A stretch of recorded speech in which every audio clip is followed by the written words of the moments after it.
Bore da pawb a croeso i gyfarfod y bwrdd. Welcome to the DHCW board meeting. We will have a number of colleagues contributing in Gymraeg today. Simultaneous translation arrangements are in place, allowing board members to engage in the meeting in either English or Welsh. Therefore, this Zoom meeting will be in both languages. If you can understand both English and Welsh, then you are fine. If you would like to get our English translation, then there is a globe interpretation icon at the bottom of the screen, and so you need to change your channel on that to English. If everybody has managed to do that, then we will continue. Rydym ni'n cynnal cyfarfod y bwrdd heddiw yn rhithiwr ac y darlleddir cyfarfod yn fyw. Gan roi'r cyffil i rhai sydd â mynediad at y wylio mewn amser real gan ddefnyddio dolen a ranwyd drwy ein hamrywiol sianel cyn y cyfarfod. Mae hefyd ar gael ar ein gwefan. Yn ogystal, caiff recordiad y cyfarfod a'i gyhoeddi ar wefan IGDC, felly os nad ydych ar gael i wylio cyfarfod wrth iddo gael ei gynnal, galwch wylio'r fideo drwy glicio ar y fideo YouTube ar ein gwefan ar ôl i'r cyfarfod ddod i ben. In relation to today's proceedings, I would like to note the following. We won't always be looking at the screen or at the camera because we will have our meeting papers on other devices or elsewhere or on other screens. So if we're not always looking at the camera, that is why. We will be taking a number of breaks throughout the meeting, with a break probably every 1 to 1.5 hours. And we do have a lunch break planned after item 6.1. We're due to conclude today's meeting around 2:30 p.m. Board members, as you'll be aware, questions on the consent agenda have been sought in advance of the meeting, and any questions I hope will have been addressed by the relevant officer lead. We will be making use of the consent agenda today. I would also like to extend a special welcome to attendees who are joining us today who don't usually attend board, including Gareth John, our Head of Information Delivery, who is joining us for our shared listening and learning presentation. Now, byddaf yn cychwyn ar agenda. We have one apology today from Sam Hall, our Director of Primary Community and Mental Health Digital Services. Chris, have we had any other apologies? I'll give her a shake of the head. Okay, lovely. Thank you very much. Declaration of interest. Similarly, I have not been notified of any conflicts or declarations of interest. If anybody does have any, either declare them now, or if a conflict or a declaration becomes apparent during the meeting in any of the discussions, please raise it there and then, and we'll deal with it there. Moving on to the consent agenda. To ensure we focus on the discussions that we want to, we use the consent agenda for this part of the meeting. I'm assuming everybody's read all the papers and has raised any questions separately. If not, is there anything that anybody wanted to move from the consent agenda onto the main agenda, or any questions that anybody wanted to raise at any point on the consent agenda?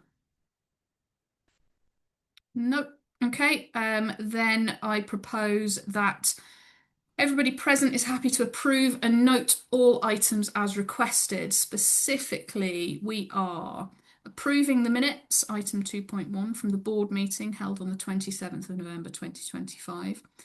Noting the one action on the log which is underway, item 2.2. Noting the forward work plan report, item 2.3. Noting the end of year reporting approach, item 2.4. Noting the DHCW adaptation risk assessment and plan, item 2.5. Noting the biodiversity report 2022 to 25, item 2.6, and approving the Technium 2 release renewal. Everybody happy with those? Diolch yn fawr. We will now move on to the main agenda, and I am going to hand over to Ridian, Croeso to Gareth, to present our shared listening and learning item on the DHCW data warehouse. Gareth, Ridian, over to you. Thank you, Ruth. Hopefully you can hear me. Good morning, Borodar. Delighted to introduce Gareth John, who I've known for over 30 years. He's an integral part of DHCW's information services. Colleagues will have often heard me say this, and I'm not going to apologise for saying it again.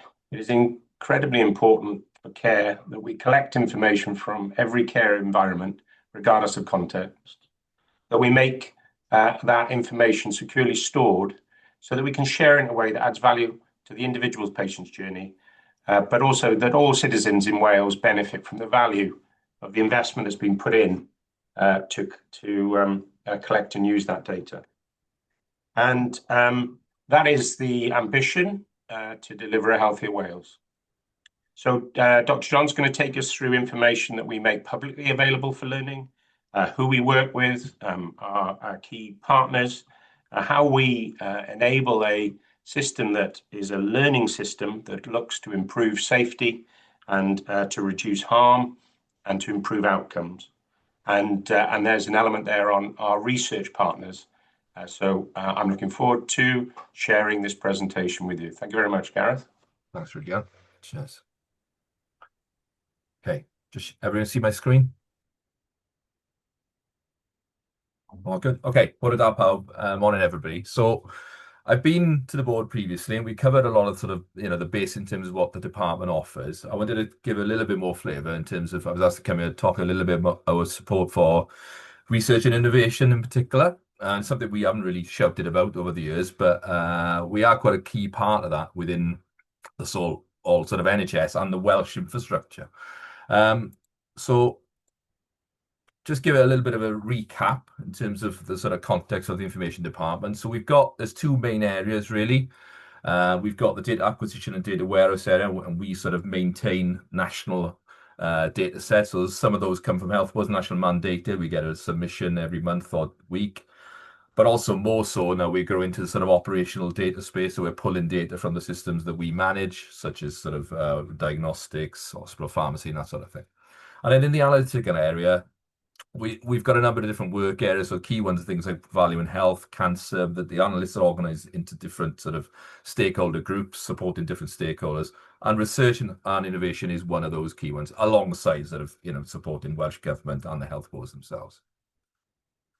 So a good starting point for researchers is a lot of the open data, as has been mentioned, that we do hold. I think there's a lot of background information people might want to incorporate into their reports, or maybe do some feasibility work. And we do publish a lot of that data, so particularly around hospital activity data, cancer data, particularly waiting times. And then the Health Maps Wales is an interactive tool. There's thousands of indicators, different indicators, a good starting point just to basically get into, particularly look at that geographic spread and sort of different inequalities across Wales. So our main contribution to research are really in terms of data provision and analysis, and that includes provision of advice into both of those areas. So some of the requests we receive directly into our information request service. Some of these could be quite straightforward, and the team can turn those around without too much bother, but others then will require some more coordination from the research and innovation team, especially with their NEIG, information governance, or contractual aspects. Wherever in many cases, the nature of the work demands that it's the researchers or the other collaborative partners themselves that need to carry out some aspects of the analysis, in which case we have our secure collaborative data environment. And this allows us to sort of collaborate in a safe and secure way. And then more generally, in terms of our role in the overall health research infrastructure in Wales and beyond, is our support for the SAIL data bank, which is held up there sort of globally as a great example of healthcare and research working together closely. So I'll cover some of these in a bit more detail shortly. So for the secure collaborative data environment, so the nice example here, this is the first thing we probably put through the environment was Project Ideate. So this is a project commissioned by Pfizer, and it explored how high quality privacy protected health data could enable outcome-based agreements between the NHS and industry. So basically paying for not paying upfront for drugs, but basically looking at the outcomes and the quality of the effectiveness of the drugs before you pay. So DHCW contributed the data infrastructure, the trusted record linkage process, and provided governance expertise and some commercial aspects as well to support this sort of robust real world, what was a real world outcomes measurement. So one of the key challenges of the project, however, was the need to make data available securely and safely to our commercial partners, and that was Lane, Clark and Peacock, or LCP. They were the experts in outcomes-based commissioning, and they were going to carry out some aspects of the analysis as well. So this is what the infrastructure roughly looked like. So again, we've talked about the data warehouse at length previously. So to the right to this then is the interesting bit as far as the secure collaborative data environment is concerned. We worked jointly with the commercial partner to come up with a list of measures and map those to sort of data that was available from our warehouse. For this project, the data was entirely pseudonymized, so there was no need for personally identifiable information to do the analysis. Not all projects may fall into that category, however, and we might cover a few of those a bit later. So as you can see, there can be any number of projects running in our environment concurrently. So by each project, so for project ID8, it was only the project ID8 analysts that had access to they needed to be approved. They only had access to exactly what they needed. And another security feature of the environment is all the analysis are carried out in situ within the environment. So all the relevant analytical tools are made available to them. No data can physically be removed or copied from the environment, at least not without the approval of some sort of DHCW administrator. And then in terms of supporting our role with Sale Data Bank, so the vast majority of cases where DHCW hold national data, these are shared anonymously with Sale. For other data sources, particularly non-health, so the data providers need to send data via the Trusted Third Parties or TTP service. That involves them splitting the data sets into separate demographic and clinical event type components. DHCW then process the demographic component, which includes all the personally identified information. That process includes the tracing of NHS numbers, which is essential for particularly non-health data. And we developed that process on the right around about 20 years ago now. We encrypt those NHS numbers into what Sale call the ALF, or anonymized link-in field, and then we create a pseudo-anonymized demographic file. So the pseudo-anonymized demographic file still allows them to do demographic analysis. So it'll include, rather than a date of birth, it's a week of birth. Rather than the postcode, it'll be a lower super error, which is a sort of fairly small geographic error. So still allows them to do demographics and some geographic analysis, but removing some of the sensitivity of that data.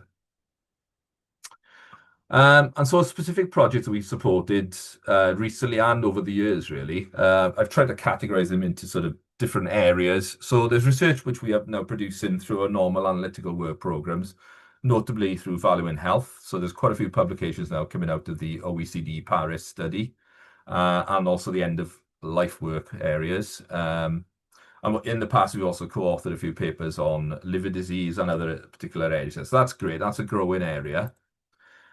Going back, over the years, this is sort of thing we've supported is providing follow-up information for studies. So, example of some really high-profile studies, Philly cohort is one of the longest-running population health studies in the world. Actually, there's about 400 peer-reviewed papers that come out of it.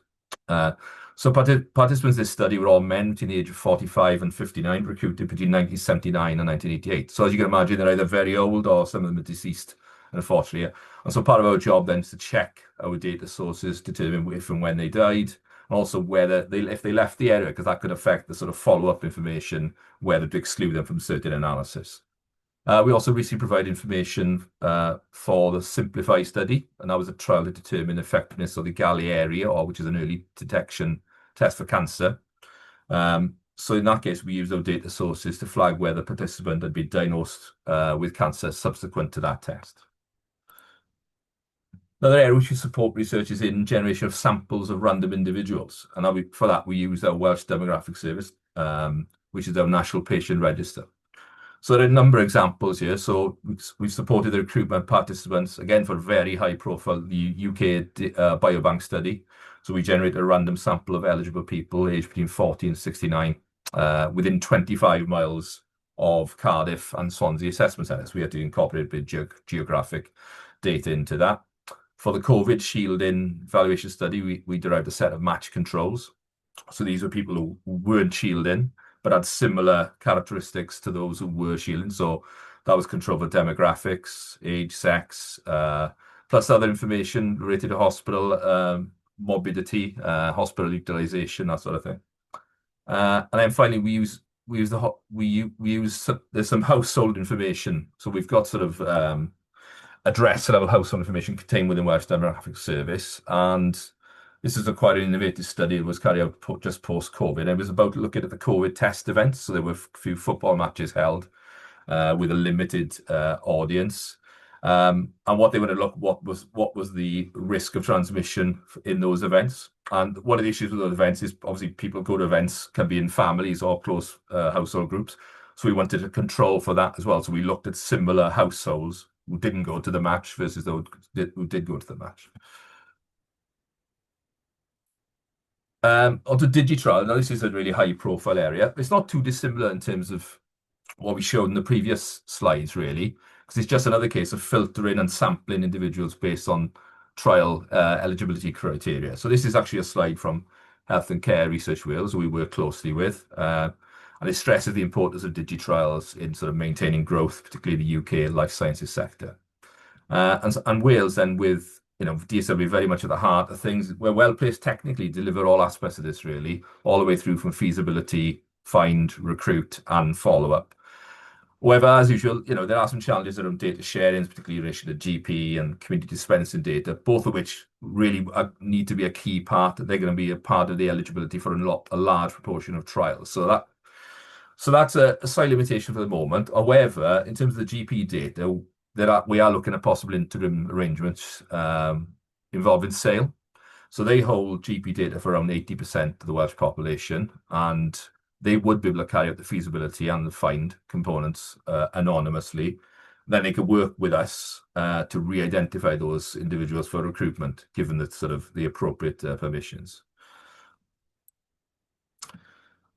Another big growth area is natural language processing, or NLP, in which we take free text data, such as what you'll find in a referral letter, discharge advice letter, or maybe a radiology report, and then transform that into a form that can be more easily analysed.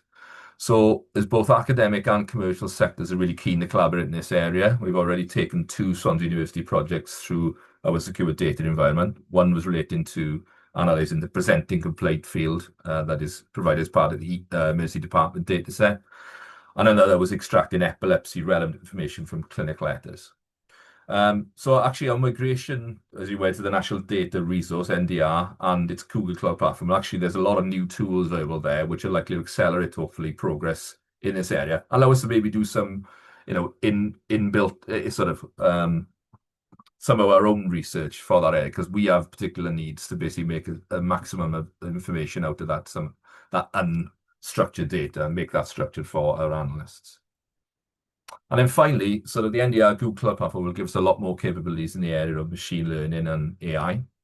So we can make use of the native machine learning AI models, which are actually part of the platform already, help us in the areas such as forecasting, predictive modeling, population health segmentation, or risk stratification is always quite a bit of a buzzword. And that's, to me, it's just another branch of predictive modeling, really. Outlier detection, image analysis, just examples. Plus, quite importantly, though, it'll provide us faster compute. So when we do want to run quite complex models, we can sort of ramp up the compute power temporarily and then ramp it down once it's done the analysis, rather than buying an expensive machine and keeping it running all the time. Also, for our analysts, a lot of work is done on desktops and laptops, and sometimes they're just not fit for purpose to do the type of complex modeling, run the type of complex models that we need to run. So with the platform, they'll be able to run their sort of Python and R base, which is sort of probably the most common statistical tools used, run those against the cloud platform and using that compute rather than a desktop. So that's all I've got to say for now. Have we got any questions? Thank you. Diolch. Gareth. That was fascinating. I'm sure that we will have questions. I think Alistair is the first one with his hand up there. I wonder if we could take the slides down, please, so we can Yes. people. Hello, Gareth, and really very interesting. Thanks very much. I appreciate this was a fly through, and there's an awful lot sitting behind it. So I just wanted to see if I could just prise open a little bit of what might lie behind some of it, Gareth. One of the powerful issues in what you've just presented is the potential for predictive modeling, for population health segmentation, for forecasting, where health services could most usefully be placed, and the potential for AI to play a role in making this more effective Yeah. and more rapid potentially. And I was just really trying to see how we, in practical terms, might be using this, and in what way we might consider using it more effectively. So I'm thinking particularly of the correlation between areas of deprivation and average health expectancy. Yeah. We're very familiar with it's far more than statistics, but in pure statistics, the 5 to 6 years differential between healthy life expectation from some valleys locations and the average for the UK, which is quite extraordinary. And we're very familiar also in different parts of the non-health environment that you refer to of the emerging challenges. So many young people with different levels of health demands that are coming through. And I just wondered to what extent we're actually applying that modeling, that the predictive modeling, the population health segmentation that you refer to. Without I'm very supportive. A cynic might say, "Well, that's great, isn't it? But so what? What are we Yeah. actually? How are we actually applying it? To what extent are we actually using it? Could we do more?" Just interested in your thoughts on that, Gareth. Thank you. I think there is more, and we've got experience from implementing a risk stratification on Prism. Well, that was 18 years ago or so. Um, I'm not saying that went swimmingly well, but all the statistical bit, the predictive stuff was fine, but a lot of it was just the implementation and the engagement with, in that case, GBs, and that could have been. But also, it's finding that key. What are those things which are amenable to? I think sometimes the population thing. Well, actually, let's just rank everybody from top to bottom in terms of risk of an emergency admission, which is what Prism is based. But what was not clear is, well, what are you going to do about that? How are you going to, sort of intervene with those individuals? So I think what you need is maybe look a bit closer. Well, actually, do we have an intervention amenable to a particular group of people, and then actually then work out, well, which rank order of people should we actually prioritize? And then that's rather than bring in the stats first, they say, well, actually, what's the problem? And this is quite a common thing, is we're very much we'll support whatever projects come away. I know Public Health Wales have been doing bits and pieces in these areas, so we've got the technical know-how and a lot of the statistical know-how to support, and also we've got actually some experience, and fingers burnt in some ways. Like, well, actually, things weren't as successful as they could have been because the engagement or how to use these tools was maybe not thought out fully. So, but I'm it's an exciting area, but it's not a new area. It's we were doing it quite a long time ago. It keeps coming back. Thank you, Gareth. Yeah, thanks. Rowan. Thank you. Thank you, Gareth. This is part of my day job, so there's lots of things I could ask. But I think one of the most important things to come out of the presentation is on our risk register at the moment that we have a risk that is around increasing concern that the public has and trust of how the NHS uses data. You covered many times how actually for research we don't need to hold personal information about individuals, and perhaps you could explain sort of some of the privacy preserving approaches that you're using in a little bit more detail, and also if you could share any thoughts on why there is this uncertainty, perhaps in the general public, about how their data may be used for research that is behind that concern, because that's one of the biggest barriers that we have to overcome if we're really to release this data for maximum benefit to the people of Wales. Yeah, I think the public sort of almost do get it. I think there's other people who will get in the way. But also, I mean, this is not just research. This is running the NHS. This is the day job. That's frustrating sometimes that, we don't have those sort of things in place. We have the mechanisms to protect the data in place. And, I've been around for a long time. We've had these places supporting sale, and that encryption method, we apply that to our data warehouse as well. So nobody comes in and accesses personal data information to do analysis. It's a very, it's a sort of 5% of cases would maybe require some sort of PII access, but they're very specific, and they would go, we work closely with the information governance partner to make sure everything's within a legal framework. But, we're very, very cautious, and some people would say too cautious. Some people would say, lock everything down. But I think, ultimately, what are we here to do? We're here to benefit patients. And what I phrase I'm very much was, protect the data. Are we protecting the data more than the patient in some of these discussions? And, I'm probably to the extreme side of, I say, well, I want to use the data, but I know that it's held safely. And I know that there's, we say there's a huge risk, but show me where are the incidents. We've got a very good track record. So I think the other thing just to land is we've talked about the IT process, but none of these projects get off the ground without an independent research board ethics approval. Yes, and perhaps you might talk about how we ensure that independent ethics consent is in place. It's just part of the process. We forget sometimes when we it talk is. about data I mean, yeah, and I'm less involved in that because we got the R&I team now, and I think they will take. So we're trying to organise things so not everyone is involved in the decision making. There's some area where people are okay, let's get the decision making done in one place, and then it is get on and do the job, particularly for our analysts.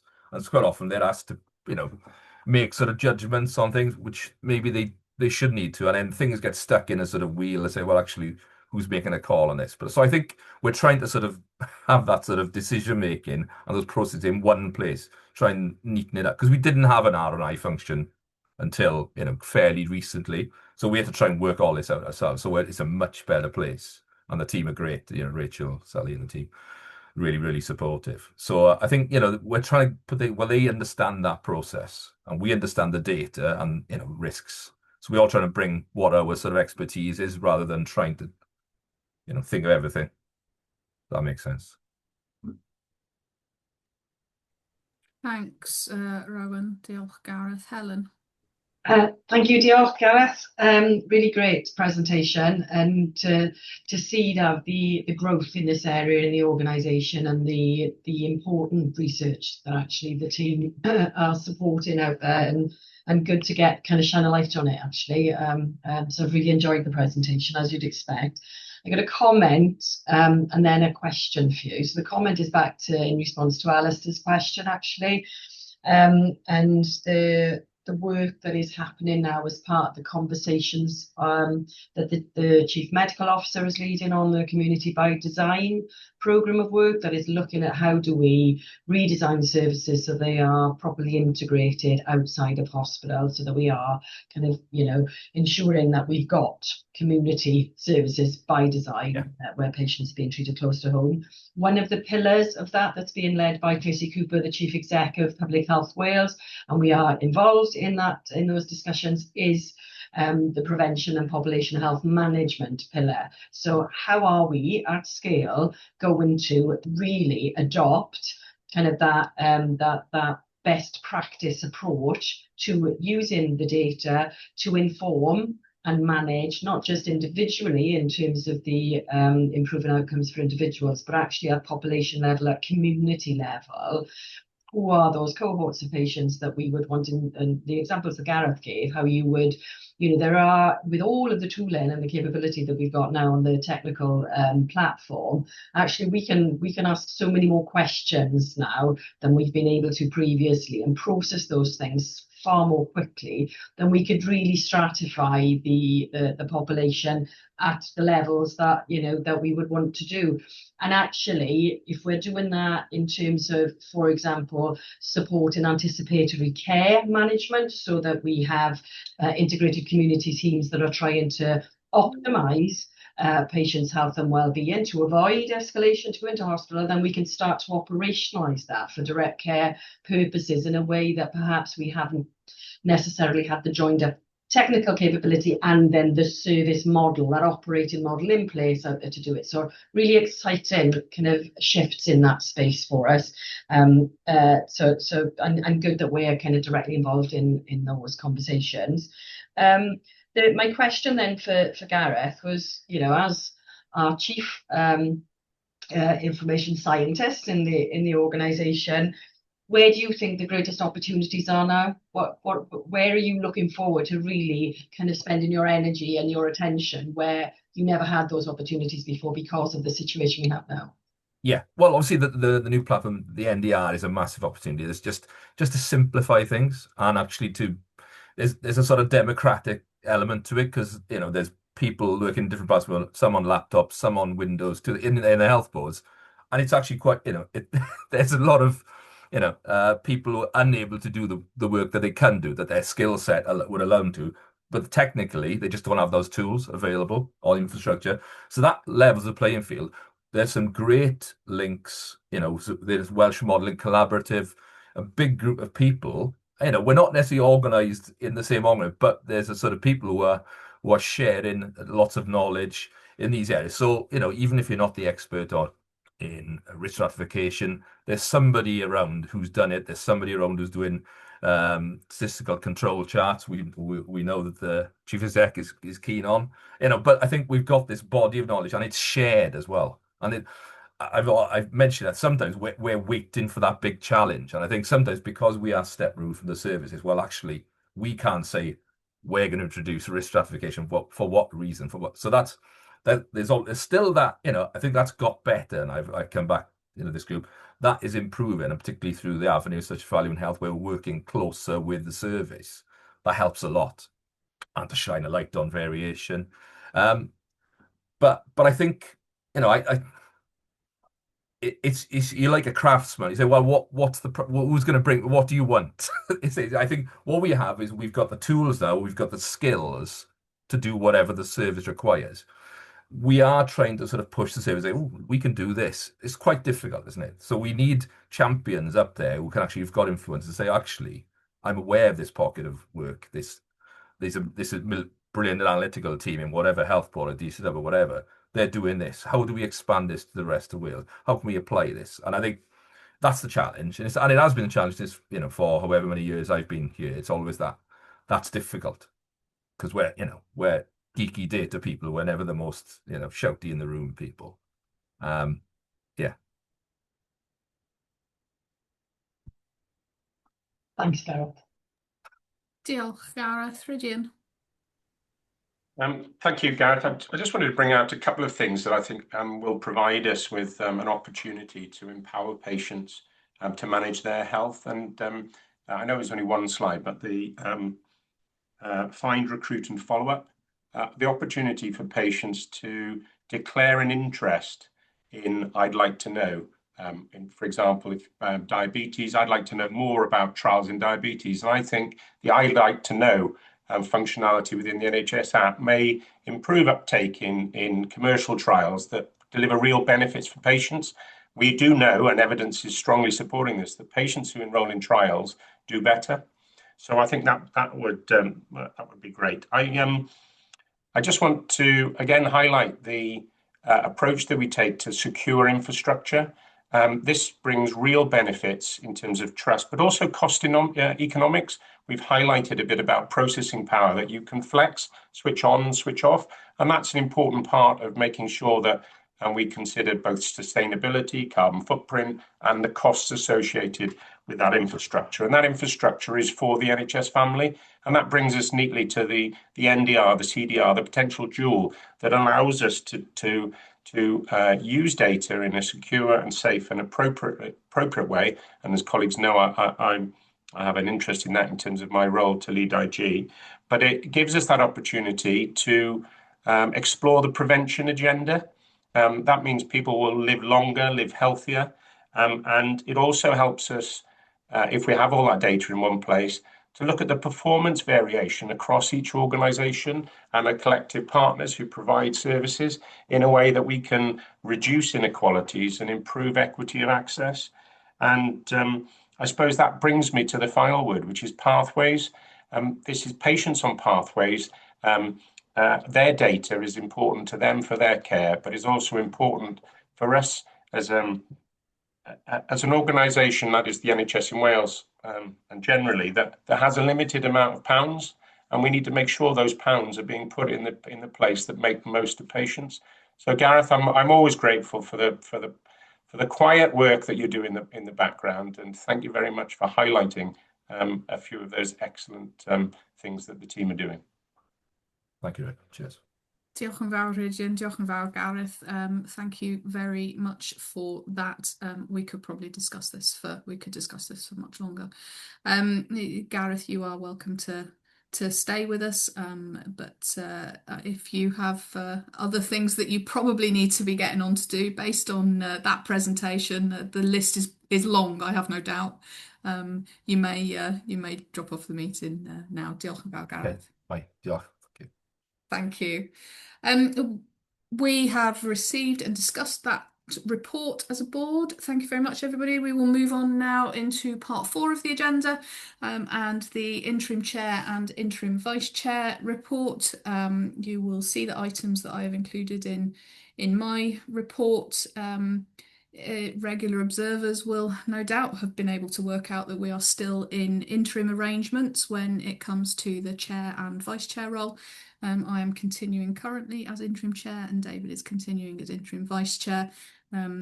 We continue to liaise with Welsh Government on arrangements for a new chair. When we know, you guys will know as well. We'll communicate that. I don't propose to pick up anything else particularly from my report. If you're watching this meeting, you probably also tuned in to watch our public accountability meeting last week.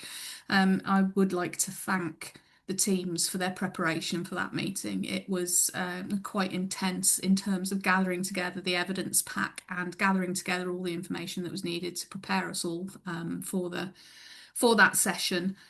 So my thanks to everybody across all of your teams for that preparation.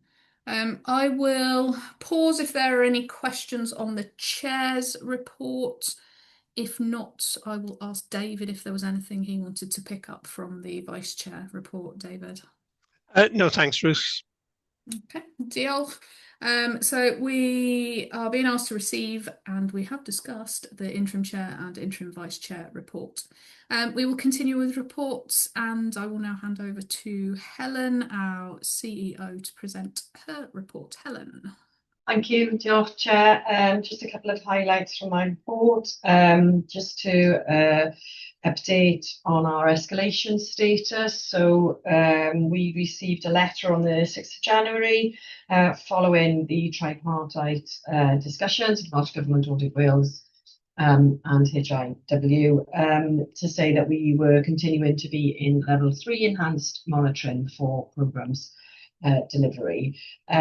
So helpfully there were a few more details set out in that letter, so we will continue to work with government, but Chris will go through a bit more detail later in the agenda.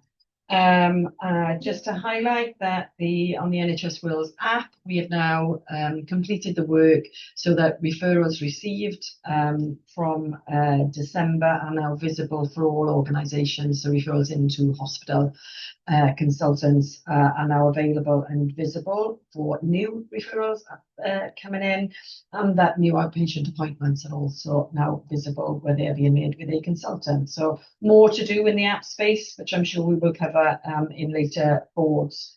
And then just to pick up at the on 4.9 on the report, the Associa search engine. I don't know if colleagues are familiar with this. This came out of a chance conversation actually that we had, myself, Chris Morton and Claire had last summer as part of the climate emergency discussions. So this is an initiative where when the search engine is used, they plant trees to offset their carbon footprint. So we've been trialling this. We had 100 people trialing this over the last few months. It's been pretty successful. During that time, we are aware that our actions will have meant that 409 more trees have now been planted. So we've done the evaluation, and we are now going to advocate all of us across the DHCW using that search engine as our first kind of point of searching for things on the web. We anticipate, or we estimate, that could result in us contributing to about 11,000 more trees being planted every year. So really keen, and we're going to present on that at the Climate Emergency Summit, which is, I think, next week actually. I think Claire and Chris are going to take that forward. So really pleased to tell you about that. And then also to look for your endorsement of our Digital Inclusion Action Plan, which is linked in the paper. So really pleased to have got to the point where we trying to sign the charter, we evidenced and were successful in achieving the accreditation through Digital Communities Wales. We now have an action plan that's really kind of focusing the organisation to realise the potential that we have as a national public body in this space to support digital inclusion. Clearly, on our own, from where we sit in the system, we are not going to solve the challenges around digital inclusion, but what we can do is ensure that we are doing all that we can in the way that we work, in the way that we are able to interact with communities, and how we are able to influence other partners to support everyone getting online. So really pleased to recommend the endorsement of that to the board, and happy to take any questions, Chair. Thank you. Diolch, Helen. David. Thanks, Ruth. Thanks, Helen, for the report. Helen, in the report, section 5, you mentioned the new DDAC governance arrangements and it having an impact on how we report in. There's reference to some substructure below the main DDAC board. Could you just give us a little bit of an update on progress made in terms of putting those substructures in place?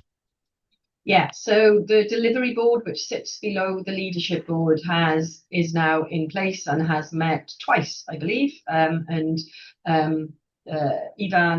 Sam Lloyd and Sam Hall are members of the delivery board.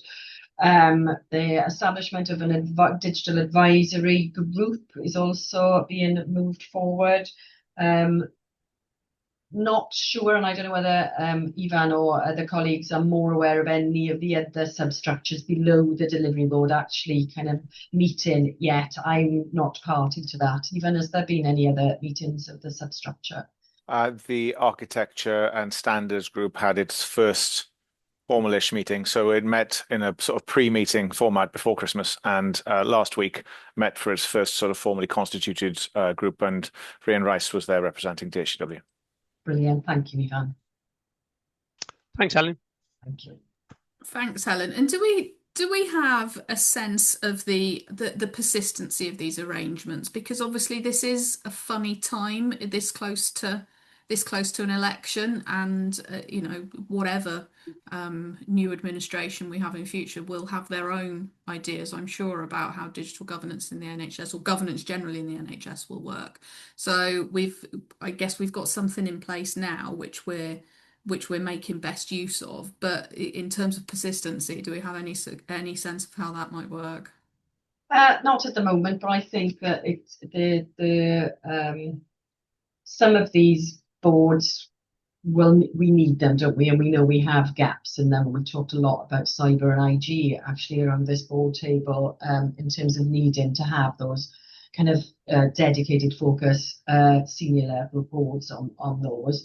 But I think there's also how the digital, the progress against the digital agenda actually is a conversation that is part of the wider transformation conversations that need to be had, hence the community by design, actually, that we are in, rather than have kind of digital and data being done to the side and in the DDAT space. Clearly it will, be monitored through the DDAT space because they're the structures at the moment, but actually digital is part of the pillars. So how, the population health pillar, how we're going to provide integrated services around chronic disease management, and how we can support same and urgent day care. We are part of those conversations in terms of reimagining those services.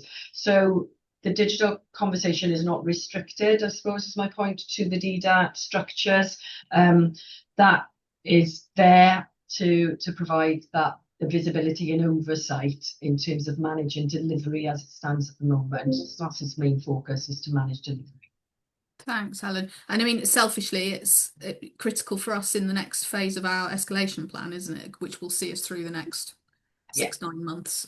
So that being the clarity around that is really important. Diolch. Sam. Yes, thank you, Chair. Just to add in there that the Delivery Board, Workforce Capability Board, is being set up, and the first meeting will take place on the 25th of February. That one has just recently gone in. So this will help us in terms of how we develop the digital profession and other work related to workforce. So that's really great to see. And worth noting on that, so Chair, if I could, that Sam, you've already held a workshop, haven't you, with colleagues from across Wales in terms of preparation for that conversation, in terms of the actions you'd want to take forward so that we can hit the ground running in that space. Yes, thank you, Helen. Thank you. Fab. Thank you very much. If there are no more questions on Helen's report, then we will say that we have received and discussed that report, and we will move on to 5.1, and it's the strategy. It's easy for you to say, Strategy Assurance Group Report, and Evan Evans, our Exec Director of Strategy, will be presenting that. And then Evan, whenever you're ready, head on into the IMTP. Diolch yn fawr iawn, Ruth. Felly, ymddeiriadau i bawb. Mae gyda fi'r 4 eitem nesaf, dwi'n meddwl. Felly, mi wna i geisio bod yn mor gryno a mor syml a fedrai, a wy'n ymddiheurio ymlaen llawn erys os ydw i'n siarad yn rhy gyflym.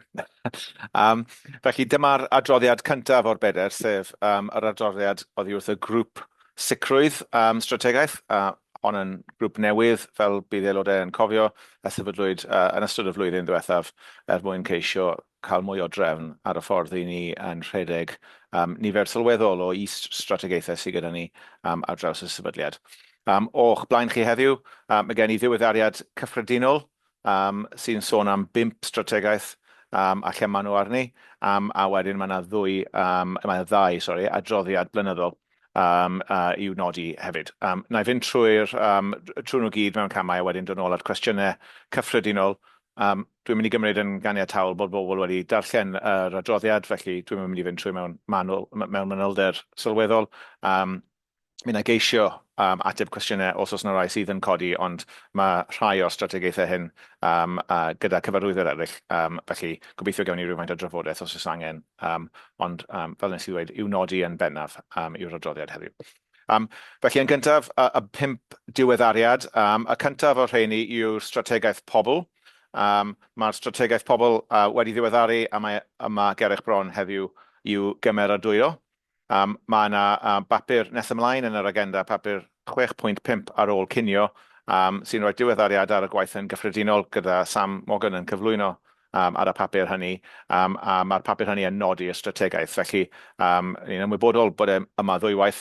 Be byddwn ni'n cynnig yw, os oes cwestiynau a bobl eisiau gofyn yn fanylach ar y strategaeth pobl, bod ni'n cadw hwnna tan y sesiwn ar ôl cinio.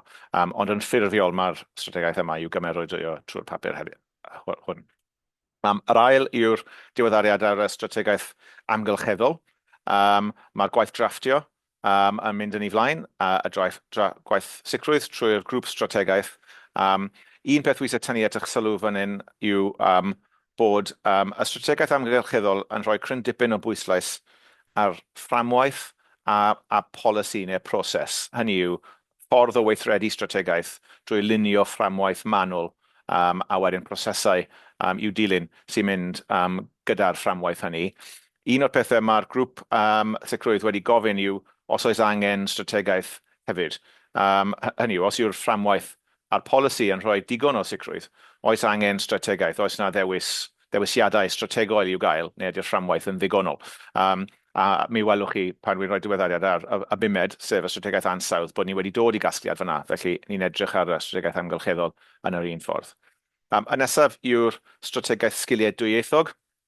Mae'r statud yn ar fin newid i ni, byddwn ni'n dod o dan y safonau iaith yn gynnar iawn yn y flwyddyn newydd, flwyddyn ariannol newydd, efallai o fis Ebrill. Felly, wy'n credu bod hi'n amserol iawn i ni ddiweddaru'r strategaeth sgiliau dwyieithog. Wy'n gobeithio byddwn ni'n gallu dod â hwn yn ôl atoch chi ym mis Mawrth. Mae yna ddau beth mae'r grŵp strategaeth wedi holi i'r tîm iaith arwen arno.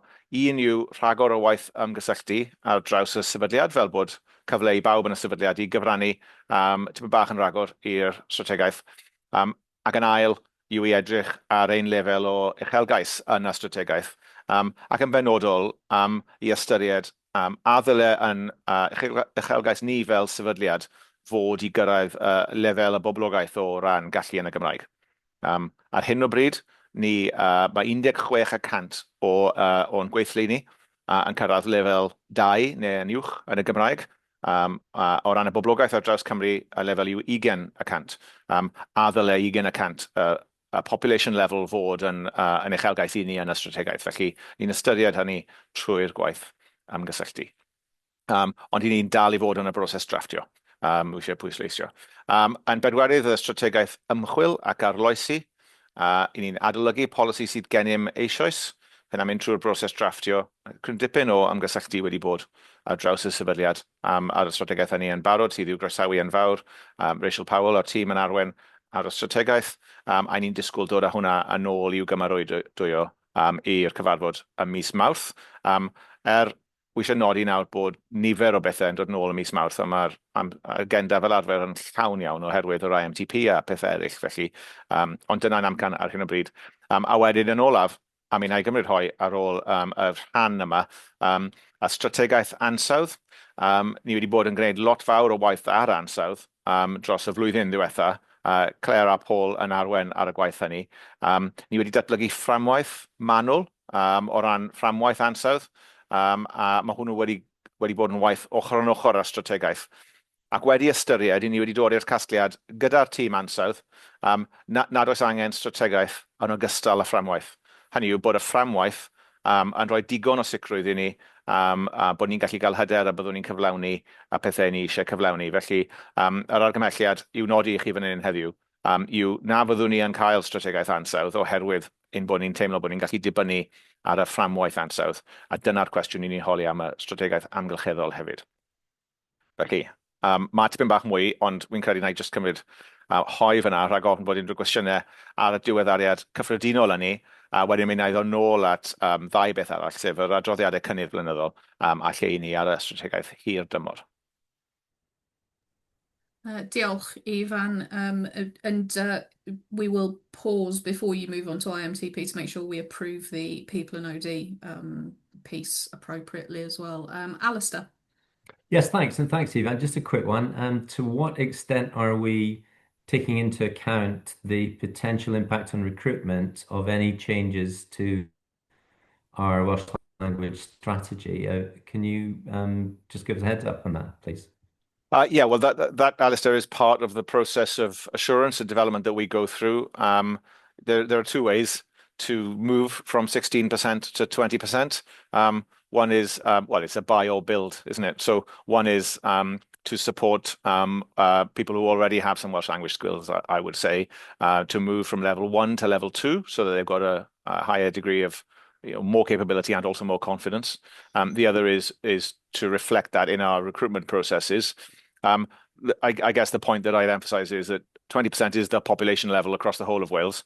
There is Cardiff is one of them, in terms of numbers, is one of the highest density areas, and the northeast is quite good. So and there are lots of Welsh medium schools that are churning out people with Welsh language abilities. But this is a choice for us, about how we reflect that, in our support. And there's a strong support across the organisation in terms of level 1 ability. We've seen really good progress over the last year or two.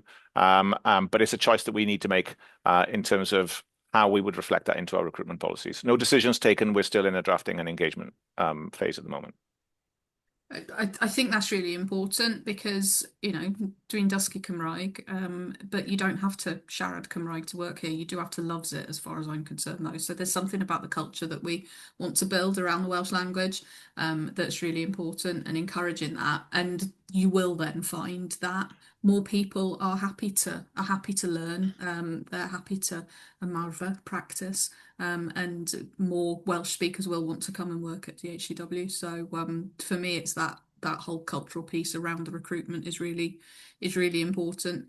We often hear kind of scare stories about, asking for a level of Welsh in recruitment means it puts people off. And I honestly don't think it does, as long as what you're talking about is how culturally your organisation is Welsh, and that actually we're all on this same journey. We're all on this same journey together. So really important. Diolch. David. Thanks, Ruth. Thanks, Evan. Just wanted to touch on the research and innovation strategy update.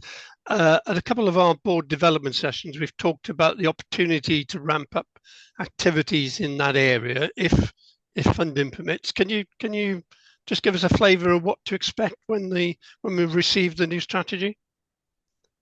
Well, I'm not closely involved, so I'm going to improvise to some extent. Rydian may want to come in. So it's a general comment rather than a specific comment. You were on the accountability session last week where Matthew Wintle was there speaking on behalf, and he was highlighting some of the research and the innovation opportunities from the NDR. So I think we are in a different place now to where we were 3 years ago. We were really keen to have a research and innovation policy 3 years ago. As a new organisation, it was not something that our predecessor organisations did. And so what we're looking for from a strategy assurance perspective is that we can have a sense of stepping up another gear. That's not to say that we'll turn into a research and innovation organisation as a whole, but that we can see progress from the first 3 years, and that there's a step up into the second phase. I know that sounds quite high level, but I haven't been closely involved in developing the research and innovation strategy. I've got a lot of confidence in Rachel and her team, and in the general support from Rydian and from his wider directorate. From an assurance perspective, I don't know if anyone wants to come in and say anything. Just a couple of things. So first of all, Dr. Matthew Wintle chairs that committee on my behalf, and his expertise and considerable background in translational research is helping us formulate what the direction we want to go, David. There were 2 comments I would make. One is, how do you work with us, as in the NHS, to glean value very much in the same way that we had our presentation. So where is that front door into our organisation? And part of the strategy will be adding clarity to that on the process of how you can work in partnership to access data within secure environments that have been highlighted, but also is how we can support the wider service when there are pockets of good practice, trials, etc. How we can help those be a success. So those are the 2 things I say: support, success, and a front door. Diolch, Rydian. Rowan, did you want to come in on that point, and then I'll go to Marion? Yeah, just quickly. I mean, I think the research and innovation strategy that Rachel has presented to DG&S is quite clear. There is to Rydian's point. There's huge research and innovation opportunity within the NHS to drive outcomes. So to make all of the NHS as good as the very best of the NHS in each of the areas where we have data to support those steps forward. But there's also that collaborative engagement external to Wales, which has value both to the NHS potentially economically, but to Rydian's point, I just want to kind of echo this again. There is incontrovertible evidence that individuals who are involved in clinical trials have better health outcomes. So, you know, we want to attract more clinical trials into Wales, and we want to be seen as open for research and innovation business, if you like. And there's been great clarity on that. So if anyone out there is listening and has a programme of work that might be enhanced by Welsh data, you know, I want to take the opportunity of saying, you know, go to the website. There's clear access points into the R&I team, and you know, we will support potential collaborative partners through the process. I think that's very important to say.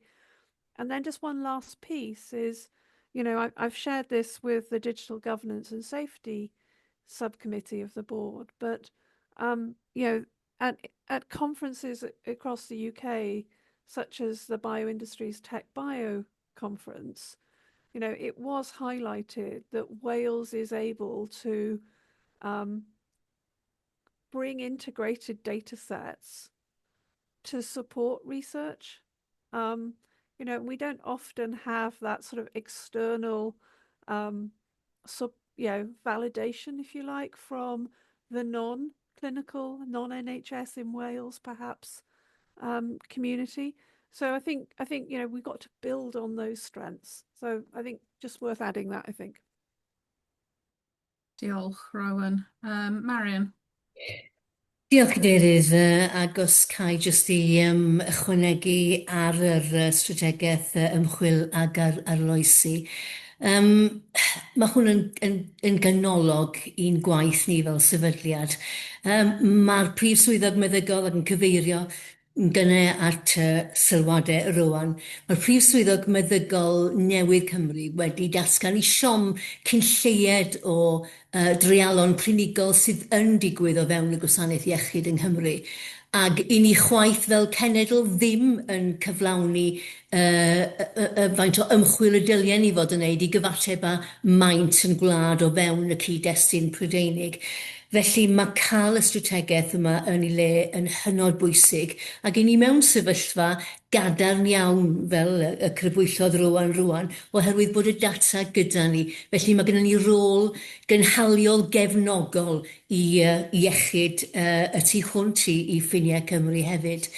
Ond cwestiwn bach Ifan, a dwi'n gwerthfawrogi nad y sydd yn arwen ar y gwaith yma, ond i'ch chi'n cyfeirio at yr ymgysylltiad mewnol sy'n digwydd wrth ddatblygu'r strategaeth yma. Chwilio am sicrwydd ydw i bod yr ymgysylltu allanol yna yr un mor drwyadl ac sydd yn angenreidiol wrth ddatblygu strategaeth newydd o'r math yma. Diolch. Am y strategaeth hon neu amdani nhw yn gyffredinol? Am y strategaeth hon. Yn gyffredinol. Wel, y strategaeth yma'n benodol i fan ysgau. Diolch. Bydd angen i fi ddod nôl at y ti, na ddanfon neges at aelodau'r bwrdd yn gyffredinol. A os oes diddordeb, achos mae cryn dipyn o ddiddordeb fan hyn, mae da ni sesiwn datblygu, felly yn dod lan nes mlaen y mis hyn, felly allan ni falle cymryd rhyw hanner awr neu chwarter awr o'r hwnna, sorry Chris, a defnyddio hwnna i roi diweddariad ar yr ymgysylltu. Dwi'n meddwl bod yr ymgysylltu di ni'n gwneud ar y strategaethau amrywiol, a mae gennym ni rhyw 20 o strategaethau, mae'n llawer iawn ohonyn nhw, byddai'n gwneud sylw am hynny mewn eiliad. Mae fe'n amrywio yn dibynnu ar pa mor fewnol neu allanol yw'r strategaeth, ond i ni yn ceisio llunio rhyw fath o, wel, i ni'n galw fe strategy playbook mwyn arwain bobl trwy'r gwaith hynny, achos ni wedi gweld bod y gwaith ymgysylltu yn anghyson a bod e'n dibynnu i raddau ar pwy sydd yn arwain a natur y tîm a maint y tîm, a ni eisiau dod â mwy o gysondeb mwyn rhoi mwy o sicrwydd i'n hunain fel sefydliad bod bob strategaeth yn cael y lefel o ymgysylltu sydd yn briodol iddo fe, boed hynny yn fewnol neu'n allanol, a mae hwn strategaeth ymchwil ac arloesi yn un sydd yn edrych allan yn sylweddol iawn. Y sylw olaf, bydd hwn yn arwen fi mewn, does dim dwylo arall i fyny, mewn i'r ddwy adroddiad, neu'r ddau adroddiad blynyddol i ni'n edrych ar. So mae yna ddau adroddiad cynnydd blynyddol. Un ar y strategaeth gyfathrebu, a un ar y strategaeth gwybodaeth clinigol a newid busnes. Os ydych chi'n edrych ar y diweddariad yn y papur neu yn yr atodiad sydd yn rhoi mwy o fanylder, allwch chi weld mai, wel yn amlwg cyfathrebu, ond cyfathrebu ac ymgysylltu mae'n thema amlwg iawn ar draws y ddau adroddiad hynny sydd yn dangos bod y tîmau yn gwneud cryn o waith sydd yn edrych yn allanol yn ogystal â gwaith mewnol. Felly, i gadw ni ar yr amserlen, wrth os na fwrw ymlaen, felly mae yna adroddiad cyffredinol ger'ch bron o beth sydd yn mynd ymlaen o ran strategaethau. Mae yna ddau adroddiad blynyddol benodol sydd wedi cynnwys fel atodiadau gyda crynodeb, sef y strategaeth gyfathrebu a'r strategaeth gwybodaeth clinigol a newid busnes. Ac yn olaf, mae yna ddiweddariad ar y strategaeth hir dymor, sef y brif strategaeth i DHCW sydd fel ymbrel dros y lleill i gyd a hefyd dros yr IMTP. Mi gaethon ni sesiwn datblygu fel bwrdd ym mis Tachwedd ar y gwaith hynny. Yr adborth defnyddiol iawn oddi wrth yr aelodau oedd i geisio diffinio'n fwy manwl beth yw'r amcanion strategol, yr 20 amcan strategol sydd gyda ni yn y strategaeth hynny, mwyn dehongli yn union beth ni'n feddwl. A wedyn yn erbyn y diffiniadau hynny, i lunio dangosyddion perfformiad yn erbyn bob un o'r amcanion hynny, fel bod ni'n gallu tracio yn cynnydd, a bod yn hollol dryloyw trwy ddiffinio a wedyn i bob pwrpas cyhoeddi y dangosyddion hynny, bod ni'n bod yn dryloyw gyda'n hunain, ond hefyd yn rhanddeiliad a gyda llywodraeth o ran yn cynnydd. Felly, mae'r gwaith hynny wedi mynd ymlaen yn dda dros y 2 fis diwethaf. I ni'n dod â y gwaith yn ôl at yn sesiwn datblygu mewn tua 2 wythnos, a wedyn yn dod â hwnnw i'w gymeradwyo yng nghyfarfod y bwrdd ym mis Mawrth, ochr yn ochr gyda'r IMTP. Felly mae cryn dipyn o waith yn mynd ymlaen. Un peth dwi eisiau gwneud, cyn rhoi 2 sylw cyffredinol really ar y gwaith, yw eisiau diolch yn fawr iawn i'r tîm ac yn arbennig i Bion sydd yn rhedeg y tîm cyfarwyddiaeth. Felly, Bryn Harris oedd ein pennaeth strategaeth. Mae fe wedi symud i swydd newydd gyda NWSSP ym mis Tachwedd. Mae pennaeth strategaeth newydd wedi ffenodi dechrau mis Ionawr. Gobeithio bydd yr aelodau yn cael cyfarfod gyda Vicky cyn bo hir. Yn y cyfanser, Bion a'r tîm sydd wedi pontio trwy'r cyfnod y chwarter diwethaf, a maen nhw wedi gwneud gwaith da iawn, a wy'n credu bod chi'n gallu gweld y sylwedd sydd yn yr adroddiad yma, a wy'n ddiolchgar iawn iddyn nhw am y gefnogaeth. Felly 2 beth wy'n syni at. Un yw, mae gyda ni dros 20 o strategaethau. Mae bob un o'r rheini i'w ddiweddaru bob 2 blynedd. Mae yna bob un o'r rheini yn paratoi adroddiad cynnydd blynyddol, a mae hyn yn creu traffig strategol, dwi'n cael fe. Mae cryn dipyn o traffig yn dod trwy hynny. I ni'n ceisio trefnu hynny drwy gael patrwm o ddiweddaru yn gyffredinol i'r bwrdd bob 6 mis, a wedyn y strategaethau newydd yn dod trwy yn ôl yr angen. Mae hynna'n gryn dipyn o waith. Felly ni wedi bod yn trafod yn y grŵp sicrwydd strategaeth sut fedrwn ni gael rheolaeth ar hynny, a mae yna 2 beth i ni'n edrych ar. Un yw nifer yr strategaethau sydd gyda ni. Ni'n cael llawer iawn mwy o geisiadau a cynigion am strategaethau newydd ychwanegol na gyda ni i ddod i ben a strategaethau. A ni'n teimlo bod angen i ni gael rhyw fath o reolaeth ar y nifer sydd gyda ni, neu bydd just gormod. Mae angen balans. Mae tîmoedd yn falch tu hwnt o'r gwaith maen nhw'n gwneud. A strategaeth yw'r ffordd o gydnabod y gwaith da iawn sydd yn digwydd, adroddiad cynnydd blynyddol yn ffordd i'r tîmoedd bechnogi y gwaith maen nhw'n gwneud a dangos hynny yn gyhoeddus i'r bwrdd. Felly, dyn ni ddim eisiau dod â hynny i ben, ond ar yr un pryd, wy'n credu bod ni fel sefydliad yn medru dygymod gyda 30 o is-strategaethau. Mae hwnna'n ormodol. Felly, ni'n mynd i edrych yn ofalus ar hynny dros y misoedd yma. A'r ail beth yw i edrych ar sut mae adrodd a llunio strategaethau yn gryno. Mae rhai o'r strategaethau yn 40-50 o dudalennau. Mae rhai o'r is-strategaethau yn llawer hirach a mwy manwl na brif strategaeth, y strategaeth hir dymor sydd ddim ond yn 30 tudalen. A mae eisiau ni helpu y tîmoedd sydd yn llunio ac yn berchen y strategaethau hynny i fod yn gryno er mwyn ffocysu ar y bethau sydd o fwyaf ddiddordeb i'r bwrdd a sydd mwyaf o bwysigrwydd i'r sefydliad.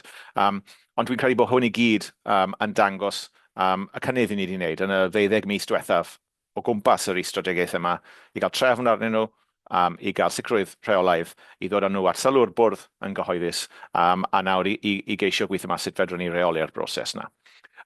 Felly, i gloi, mae yna un strategaeth i'w gymeradwyo yn ffurfiol, sef y strategaeth pobl gyda trafodaeth i'w ddilyn ar ôl cinio. Y diweddariad cyffredinol i'w nodi, a mae yna 2 adroddiad cynnydd blynyddol. Mae rhaid ni hefyd i'w nodi hefyd gerdych bron heddiw. Diolch, Ifan. Just looking for a scent around the table on those notings and the approval. Thank you very much. Back to you, Ifan. Gret, diolch Ruth. Mae gyda fi 10 munud i fynd i gadw ni i'r amserlen. Wy'n credu bod rhaid wneud hynny. Felly dyma diweddariad ar yr IMTP. Waith cyfarwydd i aelodau a mae aelodau wedi bod yn rhan o'r broses ddatblygu, ond mae hwnna'n gyfarfod gyhoeddus, felly mae jyst rhoi crynodeb o ble ydy ni. Felly mae'r gwaith datblygu, dwi'n teimlo yn mynd yn dda. Hwn yw'r gwaith datblygu sydd yn cychwyn ym mis Hydref, a sydd yn arwen ni drwodd i gyflwyno'r IMTP i'r Llywodraeth erbyn diwedd mis Mawrth. Ni wedi bod yn cynnal gweithdai trwy'r cyfnod cyn y Nadolig, a wi jyst eisiau nodi cyfarfod o'n i'n teimlo oedd yn fuddiol iawn rhyw bythefnos yn ôl gyda'n uwch arweinwyr. Yr uwch arweinwyr yw'r 50 neu 60 o reolwyr uwch yn y sefydliad. Gaethon ni hanner diwrnod yn edrych ar yr IMTP, er mwyn cael pawb i weithio trwy'r portfolios, i weithio trwy y cenhadaethau sydd gyda ni, gyda'r cyfarwyddwyr gweithredol sy'n arwen ar y cenhadaethau yn lliwio drafodaeth hynny. Yn credu oedd hwnna'n ddefnyddiol iawn. Gaethon ni lawer iawn oedd yn werthfawr allan o'r broses hynny. A pan wy'n gweud ni, wy'n meddwl y tîm cynllunio, ond y sefydliad hefyd, nhw sydd yn arwen y broses yma i ni. Mae hwnna wedi rhoi ni sicrwydd ar rhai o'r newidiadau ni wedi gwneud i'r portfolios. Bydd aelodau'n cofio o'r sesiwn datblygu bod ni wedi newid rhywfaint ar y portfolios sydd gyda ni. A hefyd, ni wedi cael mewnolwg gwerthfawr i sut mae mapiau ffordd portfolio yn asio gyda y mapiau ffordd cynnyrch. Ni wedi bod yn symud at dull cynnyrch o weithredu. Mae eisiau ni wneud yn siŵr bod hwnna'n amlwg yn yn IMTP a bod ni'n gallu deall sut mae y gwaith cynllunio hynny yn dod at ei gilydd mewn ffordd priodol. Felly yn credu bod ni wedi cael mwy o sicrwydd o hynny. Ni wedi cael y fframwaith cynllunio oddi wrth y Llywodraeth cyn y Nadolig, felly ni wedi llwyddo i ystyried beth sydd gyda ni yn ein drafft yn erbyn y fframwaith cynllunio er mwyn rhoi sicrwydd bod ni'n ateb gorfynion y Llywodraeth yn gyffredinol, a mae gyda ni sesiwn ddatblygu yn y calendar yn dod fyny mewn tua 2 wythnos, a wedyn byddwn ni'n cyflwyno'r IMTP terfynol i'r bwrdd diwedd mis Mawrth, wedyn yn ei gyflwyno fe i'r Llywodraeth. Felly, wy'n teimlo'n ddigon sicr bod mae hyn yn rhywbeth i ni wedi wneud o'r blaen. Mae fe'n broses sefydlog, gyfarwydd i ni fel sefydliad. Ni wedi wneud rhai newidiadau, ond wy'n teimlo yn eitha ffyddiog, a wy'n teimlo bod fi'n gallu rhoi sicrwydd i'r bwrdd bod ni yn mynd i fod a medru dod â IMTP o safon yn ôl atoch chi o fewn tua 6 wythnos neu 7 wythnos i'w gyflwyno i'r bwrdd.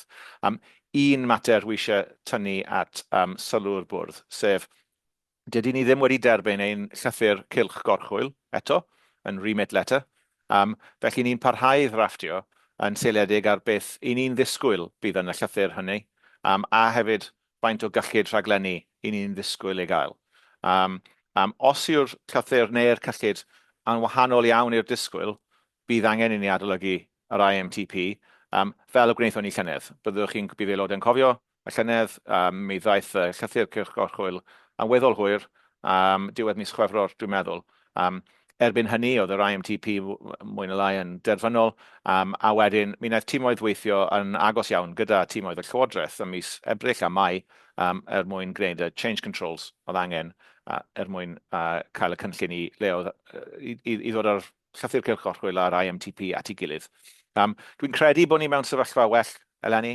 Ni'n gweithio yn agos gyda tîm y Llywodraeth, mae yna sgwrs agored gyda'r swyddogion. Does yna ddim byd sy'n yn arwain ni ar hyn o bryd i feddwl bod yna unrhyw beth annisgwyl yn mynd i fod yn y Llythyr Cylch Gorchwil. Na chwaith yn y cyllid bydd yn cael ei ddyfarnu i ni, ond i ni ddim wedi derbyn dim byd yn ffurfiol, felly wy'n teimlo bod angen i fi dynnu at sylw'r bwrdd, bod yna risg posib, a bydd yna rhywbeth sydd yn annisgwyl, ac os oes, bydd angen i ni wneud gwaith ailunio ar yr IMTP, a mae hynny'n weddol anodd i wneud reit ar ddiwedd y broses, sef ble ydyn ni ar hyn o bryd. Felly, wi jyst yn tynnu hynny fel at sylw y bwrdd. Dwi'n mynd unrhyw lawr y mae yn canu, ond o'n i'n teimlo bod e'n bwysig just i rannu hynny. A dyna fe yw nodi o ran yr adroddiad. What is the expected timescale on that remit letter? Because, I mean, I have to say that if we don't expect there to be any surprises in there, how come the letter hasn't just been written and sent to us? Would be my challenge. There's always a government process, so we're in weekly contact with officials. We were anticipating by the end of January. Conversations last week were telling us within a week or so. But there's a process inside government that we don't see the details of, and obviously there's a ministerial review as well, or a cabinet secretary and a ministerial review as well. So we can't have certainty, and neither can we hold those officials to time. But as I said, my sense is that it is a very constructive, very open working relationship with the officials in the Welsh Government team. So we're expecting it imminently, and we're not expecting anything out of the ordinary. But we haven't had it yet. So from a governance perspective, I just feel that I need to draw that to the board's attention so that you're aware there's an element of uncertainty there. But it's not something that I'm deeply concerned about at the moment. Helen might want to bring something else in. Chris and Helen both put their hands up. I don't know, Chris, did you want to comment on this particularly? Thanks, Chair. Yeah, it was just to say, there has been some dialogue, I think, through Helen and Alex on the remit letter and the content. The other thing, just to make the board aware, accountable officer letters by mid-February, so that if we haven't had a remit letter then, that is quite a key milestone for Helen personally to be aware of and consider. I'm sure we will have, but it would be difficult to be able to assess the need for an accountable officer letter if we haven't had the remit letter and understand the funding flows that go with it. Okay, thanks, Chris. Did you want to comment on that, Helen, or was your Yeah, thank you, Chair. In fact, I've been in contact with colleagues in government this morning just to understand the current timelines. So they're working with the Cabinet Secretary on all of the national organisation remit letters actually being there together. So they had hoped, I think, that would have happened by the end of last week, but there are people working on it. I think my understanding is a lot of the content is covered. The Director of Finance for Welsh Government Group did also confirm in Leadership Board the week before last that our allocation letter will come at the same time as the remit letter. They will come as one correspondence, but they're dealing with all of the national organisation remit and allocation letters together. So it's imminent, but like Chris says, we absolutely need to see that. Otherwise, I don't anticipate us needed to write an accountable officer letter, and I don't anticipate there being many surprises in the remit letter, but just flagging that to the board really in terms of the timeline that is set out before us. Thank you. David. Thanks, Ruth. Thanks, Evan. It's again on the remit letter. I might be misremembering this, but I thought in the run-up to December, there was an expectation we might get a draft before Christmas. Did that happen, or are we not seeing anything in terms of a draft remit letter? So if I can come in there, Chair. So we've been working with the digital team colleagues on the sorts of things that are in the remit letter.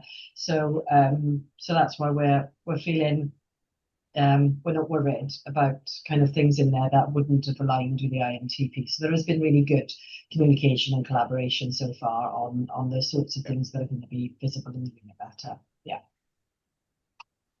Okay, thanks.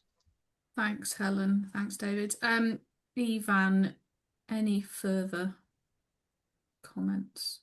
Nothing further. This is a paper to note on the process. Independent members will know that and I hope we'll be looking forward to the development date when we'll dive into the pretty much final draft so that everybody knows what to expect and we can iron anything out before it comes back for formal approval at the next board meeting. But nothing else for me to raise on this, and we're 1 minute ahead of time. I was wondering whether you were looking to see if you could do it dead on the 20, but let's take a minute early. We're going to take a short break now. Turn your cameras, microphones off, and back at 11:30, please. Diolch.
Okay, I think most people are back or coming back.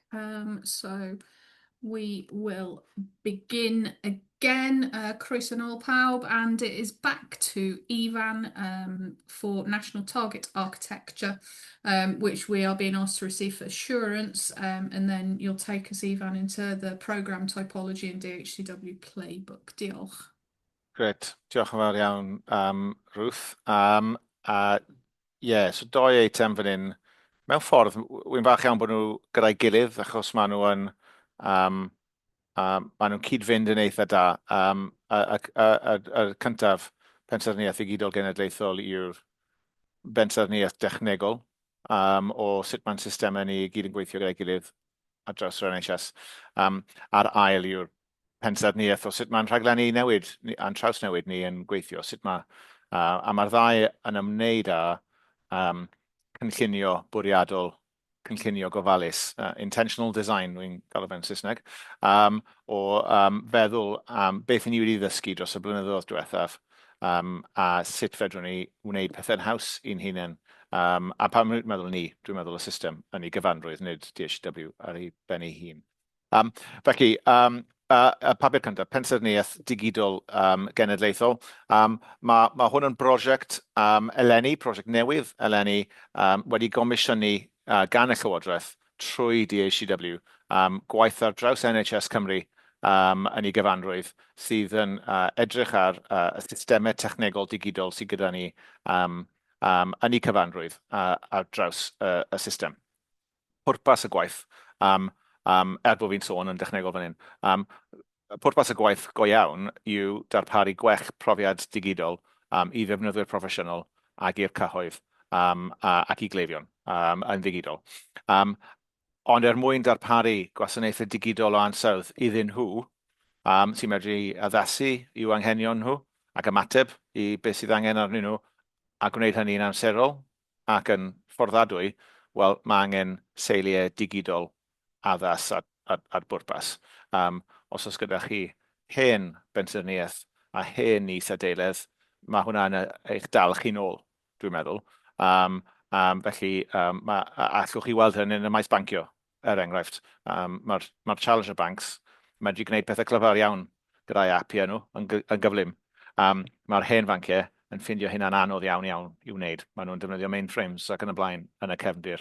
A mae yna elfennau o'n bensaerniaeth ni yng Nghymru yn y system iechyd sydd yn weddol hen, a felly mae sy'n ni feddwl yn ofalus. A beth fedrwn ni wneud am hynny yw fod o'r neiddio fe mwyn darparu'r gwasanaethau ni eisiau i ddefnyddwyr proffesiynol ac i gleifion. Felly cychwyn ar y gwaith blwyddyn i ni wedi bod wrth hyn, bron i blwyddyn. 4 elfen i'r gwaith, maen nhw yn y papur, ond mi'n ei grynhoi.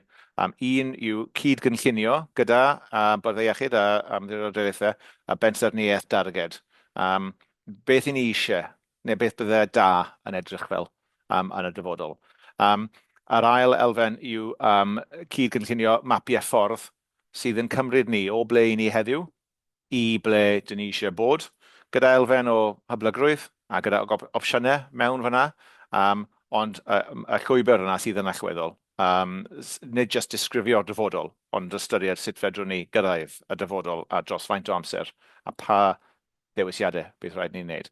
Y drydydd elfen yw drafftio cynllun buddsoddi strategol, mi'n ei ddod nôl i sôn am hwnnw mewn eiliad. A'r bedwerydd yw sefydlu brosesau llywodraethiant a sicrwydd a cymuned broffesiynol gryf o benseiri sy'n gallu gyrru a rheoli'r gwaith hyn. Wnaethon ni sôn yn yr eitem diwetha, neu diweddariad Helen, ond drwy gynnu, bod elfennau o hynny nawr yn cael ei sefydlu gan y Llywodraeth, fel enghraifft y grŵp pensaerniaeth a safonau fel rhan o'r llywodraethiant didat newydd. Felly, y 4 elfen yna, ble ni eisiau bod, sut i ni'n mynd i gyrraedd, faint o arian a buddsoddi sydd angen, a sut i ni'n mynd i reoli'r gwaith. Felly mae hwn yn rhan o'r gwaith pwysig hynny. Dros yr 9 neu 10 mis diwethaf, mae wedi bod yn brysur, mae tîm bach iawn wedi gwneud gwaith arbennig, dwi'n meddwl. Mae wedi sefydlu cymuned broffesiynol, community of practice ar gyfer penseiri ar draws NHS Cymru, Mae gyda ni, mae pob sefydliad yn cymryd rhan yn hynny, a maen nhw'n parhau i gymryd rhan gyda brwdfrydedd ac egni hyd yn oed nawr ar ôl 90 mis, a mae hynna'n dda iawn i'w weld. Ni wedi gweithio'n galed iawn i gynnal cefnogaeth wrth ein rhanddeiliad trwy rwydweithiau fel y cyfarwyddwyr digidol ac yn y blaen. A mae bob sefydliad yn rhan o'r gwaith yma. Mae pawb yn defnyddio yr un system, yr un platform i fapio y systemau digidol sydd gyda ni, a mae hynna wedi bod yn galonogol iawn i'w weld. Ni wedi cwblhau yr asesiad o ble i ni nawr, a ni wedi paratoi draftiau sylweddol iawn o'r bensaerniaeth darged a'r mapiau ffordd sydd angen arno ni. Felly mae'r gwaith yna wedi mynd yn ei blaen yn dda, dwi'n meddwl, dros y flwyddyn diwethaf. Y camau nesaf, dros y 3 mis nesaf, a dweud y gwir, un yw parhau gyda'r gwaith ymgysylltu, cadw'r momentum, cadw'r egni yna, sicrhau bod pawb yn ymwneud â'r gwaith hyn. Dwi'n ddim eisiau colli neb, dwi'n eisiau cadw pawb o fewn un pabell, a mae hynna'n mynd yn dda, dwi'n meddwl. Yr ail beth yw gorffen y gwaith o gymryd y drafft o bensaerniaeth darged o'r gwaith a wnaed i ni gan ymgynghorwyr arbenigol, technegol a llanol, i rhywbeth sydd yn mynd trwy un broses, un cam, dwi'n meddwl, i rhywbeth i ni wedi cyd-gynllunio'n fewnol gyda pawb yn cyfrannu. Yn Saesneg dwi'n galw fe from version 0.1 to version 1.0. O'r bensaerniaeth darged. Fel bod gyda ni rhywbeth i ni'n medru perchnogi yn hunain fel cymuned ar draws NHS Cymru. A wedyn, y peth pwysica mewn gwirionedd, y peth mawr i ni i'w ddarparu erbyn diwedd y flwyddyn, i'w drafftio'r cynllun buddsoddi strategol.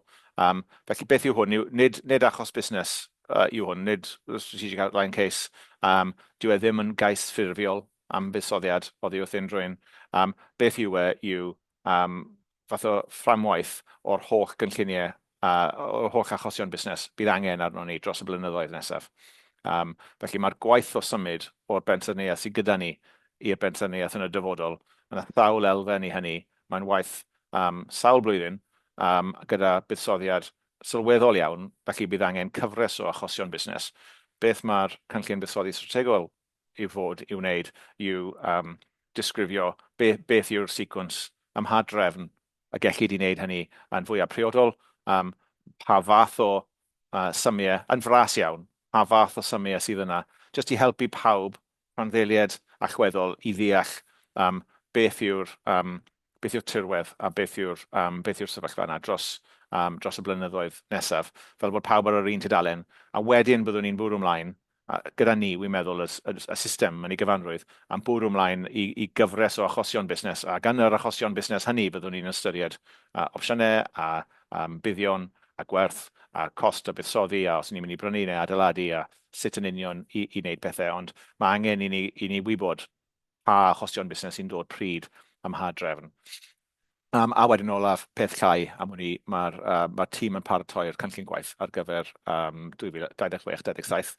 Ni yn disgwyl a bydd yr arian mae'r Llywodraeth yn ei ddarparu gefnogi hyn yn parhau mewn i flwyddyn nesaf. Ni heb gael y sicrwydd yna eto, ond ni'n gobeithio a'n disgwyl y bydd i ni'n awyddus iawn i ddangos bod yr arian yn parhau i gefnogi y gwaith hyn ar draws NHS Cymru i gyd, parhau i gefnogi'r gymuned proffesiynol ni wedi datblygu, yn parhau i gefnogi y defnydd o y llwyfan, y platform i ni'n defnyddio, i ni'n talu am hwnnw'n ganolog, ond mae fe'n drwydded ar draws NHS Cymru, felly does na ddim cost i'r byddai iechyd a'r ymddiriodolaethau o'i ddefnyddio fe. Felly byddwn ni'n parhau gyda'r gwaith hynny o weithio ar lefel system trwy DHCW gyda cefnogaeth a Llywodraeth a'n rhanddeiliad. Felly, wy'n hapus iawn gyda'r gwaith a'r adborth i ni'n cael ar hwn a sut mae'n mynd. Mae'r adroddiad yma i'w nodi sicrwydd i'r bwrdd. Fi'n gwybod bod y bwrdd a diddordeb mawr a mae gweinidogion wedi bod a diddordeb mawr hefyd yn y gwaith bensaerniaeth darged yma. A wy'n falch iawn o gyflwyno'r papur. Diolch, Ifan. I will pause there for questions. David.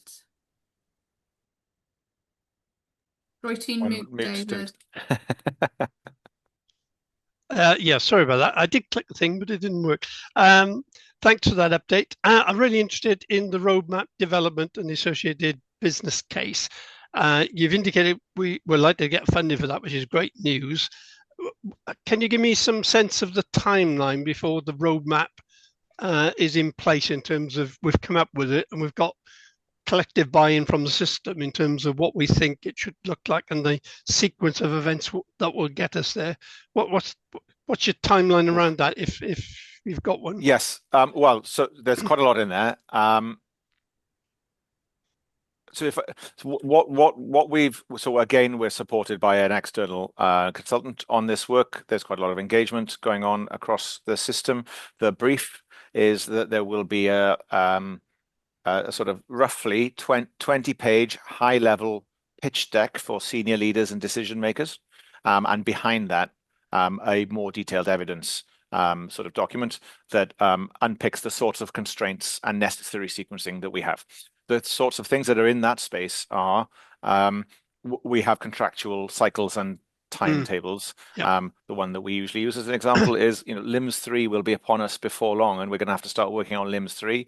So to an extent, that's locked into the timetable. We're going to have a business case for the next generation of LIMS. We know roughly when that will be, so that's kind of locked in because of contractual timetables. But there are other areas, such as, and these are the examples that we've been using in the engagement to help our stakeholders to understand where we're going with this, trying to emphasize that this is not a strategic outline case. It's not a detailed business case, which is formally seeking any approval for funding or anything like that. We know that we need to modernize the device estate. We know that we've got a lot of data migration, data readiness work to do. It doesn't matter what your ambitions are in terms of electronic health records or the replacement of major complex multifaceted systems. You have to do that data migration, and very often you have to do the device readiness first. So that has to be upfront in the sequence of business cases. You can't buy the software and then do the device readiness and data migration. You've got to do it the other way around. So this again starts to constrain us, starts to set out what we need to do in what order, when and where across the whole system. And we're hoping that other things will come out of it too. There is I don't particularly like the phrase t-shirt sizing, but there is a sort of there's an estimated size, which is, everything is expensive, so it's to the nearest 5 million, and to the nearest year type, type assessment. But again, that will help senior decision leaders to understand the length and breadth of what we need to do for digital over the next 5, but maybe more years. There's a lot to do to get from the existing architecture to where we want to be in future. That's not going to happen overnight. That's why we keep saying that this is the beginning of the process, and it's going to be some heavy lifting as well. And so we need to find a way to convey that. So this is mostly a narrative exercise. We call it a strategic investment plan, because that is really what it's about. But the strategic in some ways is more important than the investment. We're not going to come out of this with fixed numbers or a formal commitment and buy-in from any organization or funder. This is just to help everybody to make sense of the landscape in the same way. That's what we're driving towards. Okay, and you didn't quite give me a sense of timeline. Yeah, by the end of March.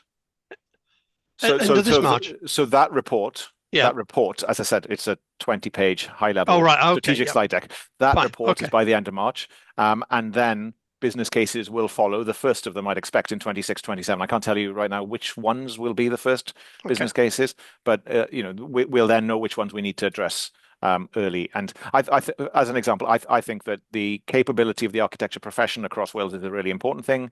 That it's important to invest in people, and if you're going to do that, you need to do that right up front at the beginning. If you want a rules-based, intelligently designed architecture that holds across NHS Wales, then I think all stakeholders recognize that we probably need to invest in the capability of that profession. That will need to be one of our earliest investment cases, because again, there's no point doing that at the end. You've got to do that at the beginning. So these are the sorts of conversations. This is the kind of level of discussion that is coming out of this work. Okay, great, thanks. Diolch, Ivan. Ivan's offered up quite a lot there in terms of offers of investment. Claire, you might want to comment. Yes, thank you, Chair. And it's a great piece of work. I'm excited by the fact we'll have a fact-based analysis and insight that we can then start baselining and measuring improvement. But yes, you're right. Mine was, given the investment backdrop, which is going to be really challenging over the next couple of years, actually simplifying our architecture, as we've seen operationally with the work that Sam Lloyd is doing in his team, does actually create financial opportunity. So I just wondered, because I know this is underpinned by a very successful community of best practice in this area, whether, given the timelines, as it's coming the end of March, which is when our IMTPs will be completed, whether as part of that report it will identify some short-term benefits and opportunities that would create a system benefit, and how do we articulate that then to our through the communities of practice to get buy-in, to be agile in those plans to ensure those things get prioritised. So part of the contract brief is to make the value case for digital. But we've discussed carefully what's achievable within, this is a sort of a 14-week piece of work for the contract. We've discussed carefully with the contractor and also with the project steering group, on which several digital directors are represented. So organizations are there at the senior level, how far we can get into proper benefits assessment and quantification, assessing benefits in a way that would underpin an investment decision within that period. So we're focused probably more on value than we are on benefits. Value is what you can describe, benefits is what you can measure. I'm not currently, we've not asked them specifically to target sort of short-term, urgent, early projects. It's quite possible that some will come out of this work. Alongside this, there's a review of the current architecture to look at consolidation opportunities. We know we've got lots of fragmentation and duplication. So what areas might be most amenable to some consolidation? And we have some projects in flight at the minute. So in Sam's area, we've got the device modernization project, which is looking at where we are in terms of the device fleet across NHS Wales. I wouldn't want to promise that there are going to be any quick wins coming out of this. And certainly I wouldn't expect anything that would be sufficiently strongly evidence-based to make a specific investment decision at any kind of scale. But we might be able to get there quite quickly in the 26-27 year if we've got a good solid platform and a clear recommendation from this work. I think it would be a missed opportunity if we didn't. And I think the answer is we've got to do both, right? Part of the problem that we have is that the benefits of any programs are realised so far into the future that actually getting buy-in for things is really difficult. So I think we do have to think quite carefully about the world we're moving into, where you have to do both. And it might be that we haven't articulated the full benefits of something for a full investment decision, but if we genuinely want to work in a more agile way and do things properly, then we have to be able to realise some benefits quickly to show the value of what we're going to do. So it's moon on a stick, but we need to do both, I think. And if we don't start showing that, I think it'll just be harder for us to get stuff off the ground in future. Marilyn, I will come to you, Diolch. Thank you, Ivan. Some really good reports. Very similar to what Claire and Ruth have already said. I was just thinking about perhaps trying to encapsulate the challenge of working in this way with the architecture in comparison to how we worked before.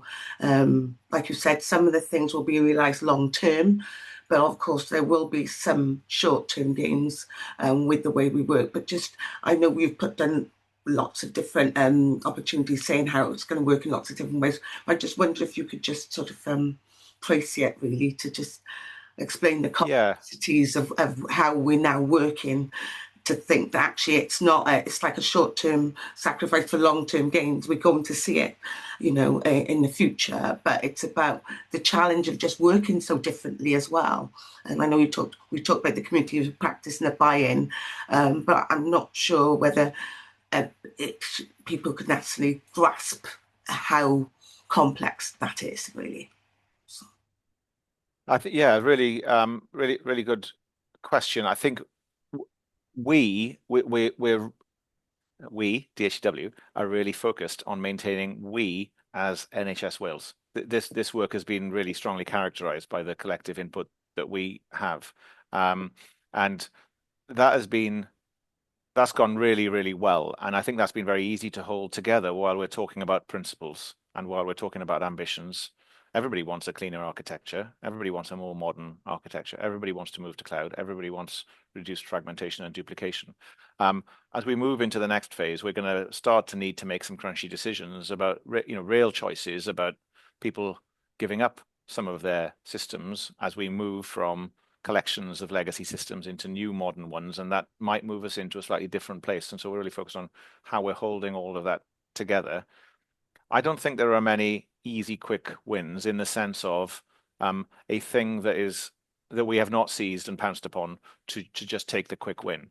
Where I think the opportunity is, and some of this came through in the accountability meeting that we did last week, is that many of our programs are highly complicated and therefore take a long time to work through a program or a digital transformation program project. So I think where my optimism is that if we can agree on the design and a kind of an architecture first approach, and together with the next paper as well in terms of program typology, if we can design our programs and our changes with more confidence that everybody is locked in at the beginning, with a design that is thought carefully about how to make them streamlined and easier to deliver, then we can get through these programs much more quickly. And for me, that's the quick win is about getting through the wins more quickly, rather than taking the ones you can do quickly and then leaving the ones that take a long time. I'd rather try to make everything quicker so that we can move with more agility, with more pace across the system. And that is about getting it to an agreed position, an agreed design, and collective commitments. I'm probably sounding quite abstract here, but this is how stakeholder engagement works in a very complex system, and we're trying to bring both the technology and then the governance architecture to bear on it at the same time, so that we do all get the whole of NHS Wales, us and all of the health boards and trusts, get faster at driving digital transformation, because that will bring the benefits sooner. It'll cost less to run the programs because you get through them more quickly, but more importantly, you get the benefits and you get the value much sooner if you can complete something 2 years in 2 years less. Diolch, Ifan. Brilliant. Hi, sorry, just struggling to get off the microphone there. I just want to make a general comment about benefits, and it sort of ties up to the public meeting last week. Benefits are often measured in a financial, quantitative way, and when you introduce a program and it goes live, you invariably immediately get a safety improvement and you get avoidance of harm, and that's a comment that I wanted to make. Two things. There are things you just have to have, and the LIMS is a good example of that. Radiology is a good example of that. And then there's the new stuff to be prioritized through whichever governance there is. We don't have an option with the have to have, but we do have an option about how we implement the standards associated with it. We've learned collectively the problems with data migration, particularly in radiology, as organization boundaries change and we try to move images around, that how you name stuff, how you label stuff, the standards associated with that are key. And the architecture, and what I really like about our approach in Wales, as opposed to elsewhere, is we're going to put all the data in the magic box, in the NDR, the CDR, and we will be able to change the front end much more quickly because we don't want to rely on commercial partners to hold that data. We want to have that in our own infrastructure. And I think that's a really powerful message that needs to get across as it's a different way of doing it. It'll be a faster way of doing it. Thanks. Thanks, Rydian. Rowan. So Rydian was reading my mind there, because I did want to get some assurance that in thinking about the value and benefits accruing for architecture, that we're not just focused on economics. And I think, there were certain questions last week, particularly around buy versus build, as though it was a zero-sum game. And particularly sort of, the opportunity to take risk out. If we bring in through some of our framework procurements, multiple systems to deliver essentially the same functionality. So 3 different pieces of software. We're broadening our perimeter by 3 units of additional cyber risk. And I don't think that's measured in the way that we do our business cases. Similarly, build is not a single color rainbow, right? You can go from, things like Canisc, which would be a good example, right? Something that was, if we could get the same life expectancy enhancement in the Welsh population as we got through the lifetime we used Canisc, everyone would be living to 140, right? That was well beyond perhaps the economic life of the system as much as it was supporting clinical care. I think outcomes, well, I don't need to say anything on outcomes because Rydian just said that beautifully. And I think, the other thing across the entirety of the Welsh system is if we have these effective rules and standards, the nimbleness for the system, the ability to do things at a national level, but at a local level, much more faster. And for everyone to get the benefit from those investments is much enhanced. So I was hoping that we could actually articulate some of those things, with some good examples in the work that's being done, because I think that's really important for people to understand the wider implications of architectures, which can sound quite dry, are particularly, absolutely critical. Yeah, agree, Rowan. Diolch. And it's not dry when you think about, can I actually live longer living in Neath? I'd like to, right? So I don't find that dry at all. Others may decide whether living in Neath is something that people might want to do for the rest of their lives, but I certainly do. Sam. Thanks, Ruth. We talk a lot about how the community of practice is one of the key things that we've built through this process, and it absolutely is. But the other one, I think, that is just as important is the evidence base that we've now got in order to move forward. So we've baselined the complexity that exists across the system. We understand the relationships between all of the systems across NHS Wales. We've defined a set of business capabilities that kind of model how the NHS functions, and we've linked technology and digital systems to those business capabilities. So this gives us like a 3D model that we can interrogate from whichever angle we choose and really help us understand and continue to build on that and move forward over time. That's an evidence base that's going to continue to grow as our architecture practice becomes more mature, and as we understand more about systems that we have and the direction that we want to take. It's something that we've never had before that we can use to really help us set that direction going forward. Thanks, Sam. Obviously, a really important piece of work. Again, we could discuss this one for ages, Ivan. I'm sure. Have you got any final comments before we say that we've received this for assurance? Yeah, so I'm really grateful for all of the comments, and as members can tell, I'm really proud of and really excited by this work that we are doing. The only thing which I probably didn't mention is that we are sharing this with our counterparts, I suppose, with our peers and counterparts across the UK and Ireland. We've shared some of this work through the 4+1, the 4+ Nations network. The tool that we use, RDoC, as an enterprise architecture mapping tool, is used in Ireland as well. So there's interesting learning there. I think we're plugged into it's always tempting to think that you're part of a wider movement, but I genuinely think that we are. There are other countries that are thinking really carefully about their overall digital health architecture with a particular emphasis on data and on data sharing. The Netherlands and Slovenia would be, 2 examples of countries that are really driving forward at the moment with a really clearly expressed view of this. So it's not a Wales only thing at all. And I think there's a lot that we can draw on there to learn from. But also to share, and it gives us more comfort that this is the right direction. I'll just close by saying, this is a this is a really collective, collaborative endeavour across the whole of the system. It's Welsh Government has commissioned this through us. It's been really helpful that they've been clear to the system that they're asking us to lead the system on their behalf. But also, I don't want to take anything away from the team and the hard work that they've done to keep all of our stakeholders fully engaged, and the support that we've had under a lot of pressure. Digital directors, they know how much pressure is on them locally, but they've still been able to protect the resources to contribute to this work and to protect the people and to free them up. So I think it's in a really good place, and I hope it can maintain the momentum that it has through 26, 27, because it's a really exciting piece of work.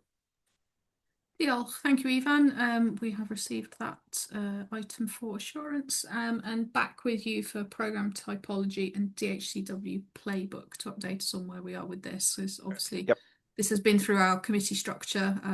We know things are being socialised, so over to you. Diolch. Gret, diolch. Y papur olaf oddi wrtha I, dwi'n siŵr bydd pawb yn falch iawn o glywed.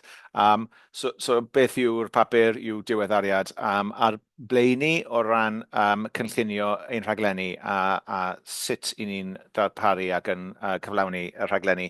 Mae'r rhaglenni yn rhaglenni trawsnewid cydweithredol mawr yn rhan bwysig iawn o beth i ni'n gwneud fel sefydliad. Mae fe hefyd yn rhan bwysig iawn, amlwg iawn o sut mae bobl yn dehongli ni fel sefydliad. Felly mae hwn yn waith amlwg iawn, a mae hwn yn ddiweddariad ar beth ni wedi bod yn gwneud ar rhai o'r pethau newydd dros y flwyddyn diwethaf. Mae'n rhan o'r broses uwchgyfeirio, a mi gaethon ni yn lefel ni i fyny o 1 i 3 yn y maes hyn ar gyfer rhaglenni sylweddol, a ni wedi bod yn adrodd yn erbyn y gwaith hyn am yr Llywodraeth wedi gofyn i ni wneud rhywfaint o waith dadansoddi ar y mathau o raglenni sydd gyda ni, ond mae fe hefyd yn rhan o'n gwaith dysgu a gwella parhaus. Mae da ni brosesau ffurfiol o ran ystyried beth i ni'n ddysgu o raglenni pan maen nhw'n mynd yn dda neu pan maen nhw ddim yn mynd mor dda, a mi fydd aelodau yn ymwybodol iawn bod gyda ni sawl rhaglen cydweithredol mawr iawn sydd wedi bod yn heriol i'w cyflawni dros y blynyddoedd diwethaf. A ni wedi dysgu llawer iawn trwy wneud hynny. Mae yna brofiad dwfn yn y tîmoedd o'r pethau sy'n gwneud i'n anodd i gyflawni rhaglenni, a ni eisiau defnyddio'r profiad hynny i walla'r don nesaf o rhaglenni strategol, a bydd rhai o'r rheina'n cael eu cynllunio a'i sefydlu dros y 12 mis nesaf sydd yn dod. Felly ni eisiau defnyddio hwn er mwyn rhoi patrwm ar y gwaith yna. Felly mae yna 2 agwedd i'r gwaith yna. Un yw'r playbook. Dwi ddim yn gwybod sut i gyfieithu playbook i'r Gymraeg. Un yw'r PMO playbook. Beth yw'r playbook yw casgliad o ganllawiau safonol, templedau, prosesau, cyngor a phethau tebyg. Mae lot yna. Mae yna 10 ar 10 o wahanol ddogfennau yna. Ond mae'n rhoi cyngor ac arweiniad a patrwm ar sut i ni'n sefydlu ac yn rheoli rhaglenni a phrosiectau. Mae hefyd offer ar-lein tu cefn i'r gwaith hynny. Mae rhan fwyaf o'r gwaith yn waith sydd yn dilyn safonau proffesiynol. Ni wedi hyfforddi pobl trwy gymwysterau proffesiynol, portffolio, rhaglen a prosiect sy'n rhai cydnabyddedig. Nid rhai ni wedi llunio'n hunain, ond rhai sydd yn gyfarwydd ar draws y diwydiant yn ei gyfanrwydd. Fi'n credu bod hwnna'n yn help i ni yn arbennig trwy weithio gyda byrddau iechyd. Nid ffordd DHCW o wneud pethau yw hyn, ond dyma y ffordd broffesiynol o gyflawni, o reoli portffolio a cyflawni rhaglenni. Felly i ni'n ceisio arwain y system bod bobl eraill yn dilyn yr un patrwm yma, a wedyn chi defnyddio'r playbook, yr industry standard playbook i ni wedi lunio fel adnodd iddyn nhw hefyd, yn hytrach na bod nhw'n gallu mynd a datblygu nhw hunain. Be mae teipoleg yn ymwneud yw rhywbeth tipyn bach yn wahanol, sef disgrifio, ceisio rhoi trefn ar y mathau o raglenni sydd gyda ni a'r mathau o gontractiau masnachol sydd gyda ni. Mae'n teimlo'n aml fel bod bob rhaglen yn unigryw a bod bob contract bron yn unigryw.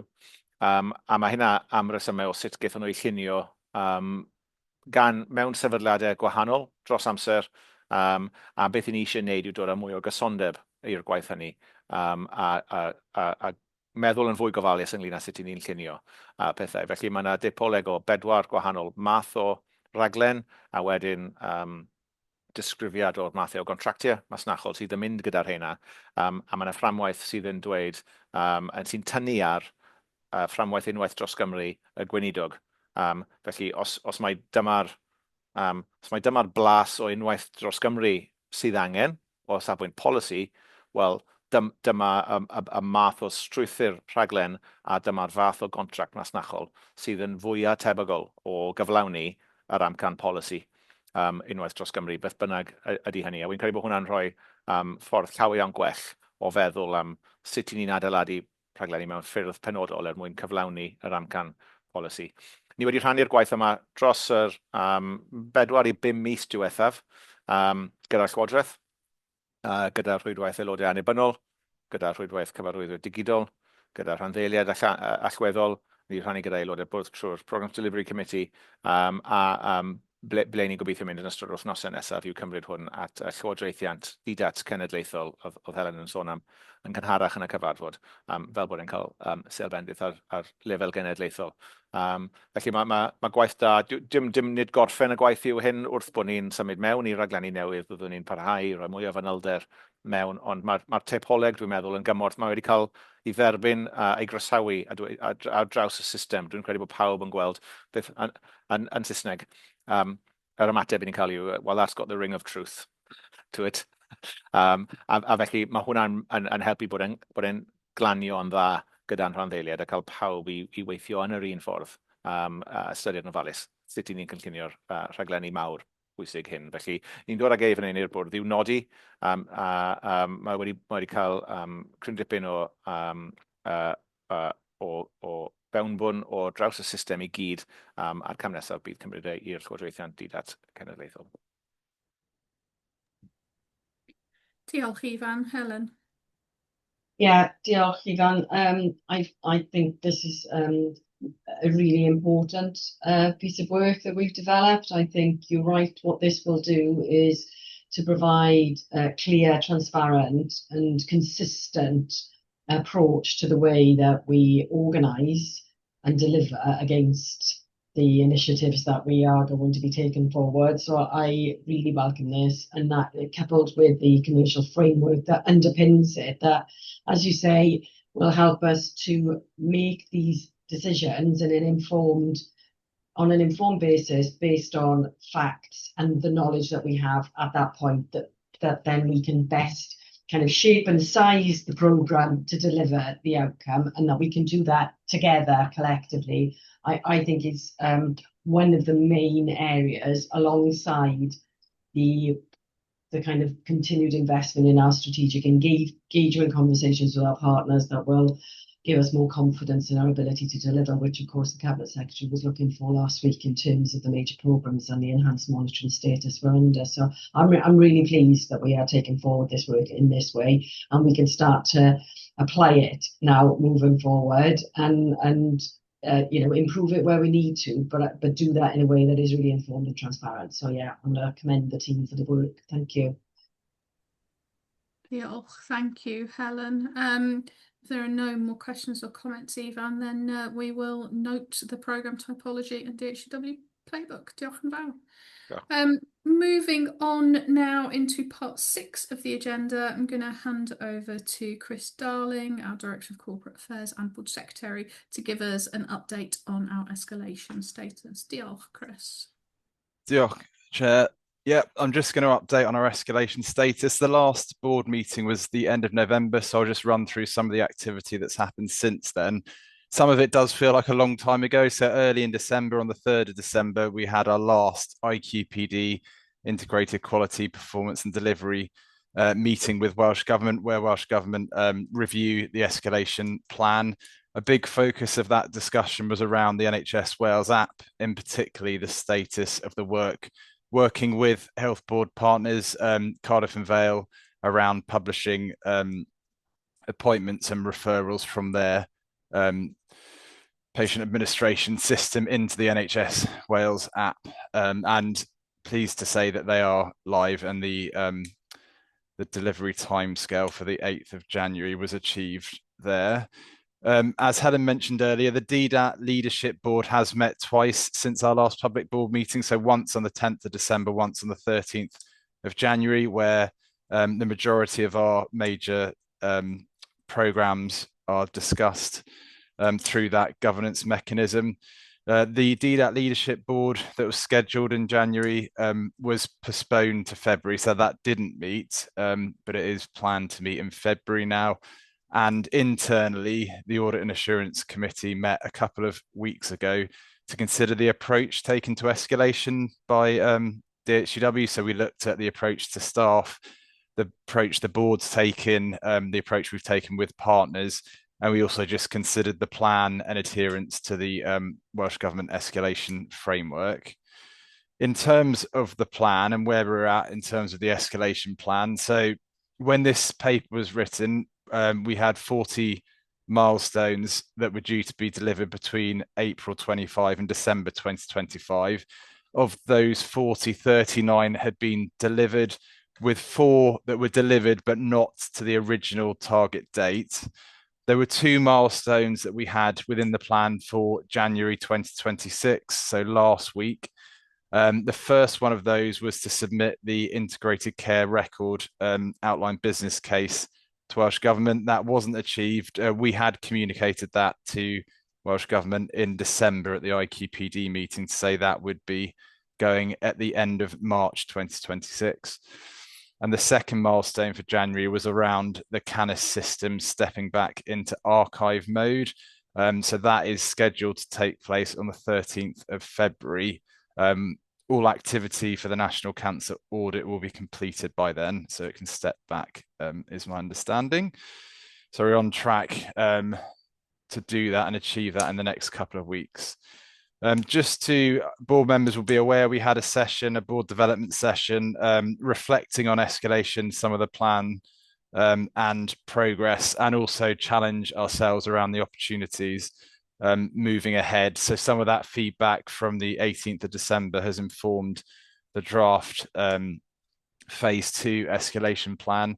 And as Helen mentioned earlier, we have had formal feedback from the escalation status remaining as it is. That came through at the beginning of January. I think key points to note from that, positive feedback in terms of the progress made against the milestones, but want to see more on changing stakeholder perceptions and more from a DHCW system leadership perspective, particularly around how we deliver major programs.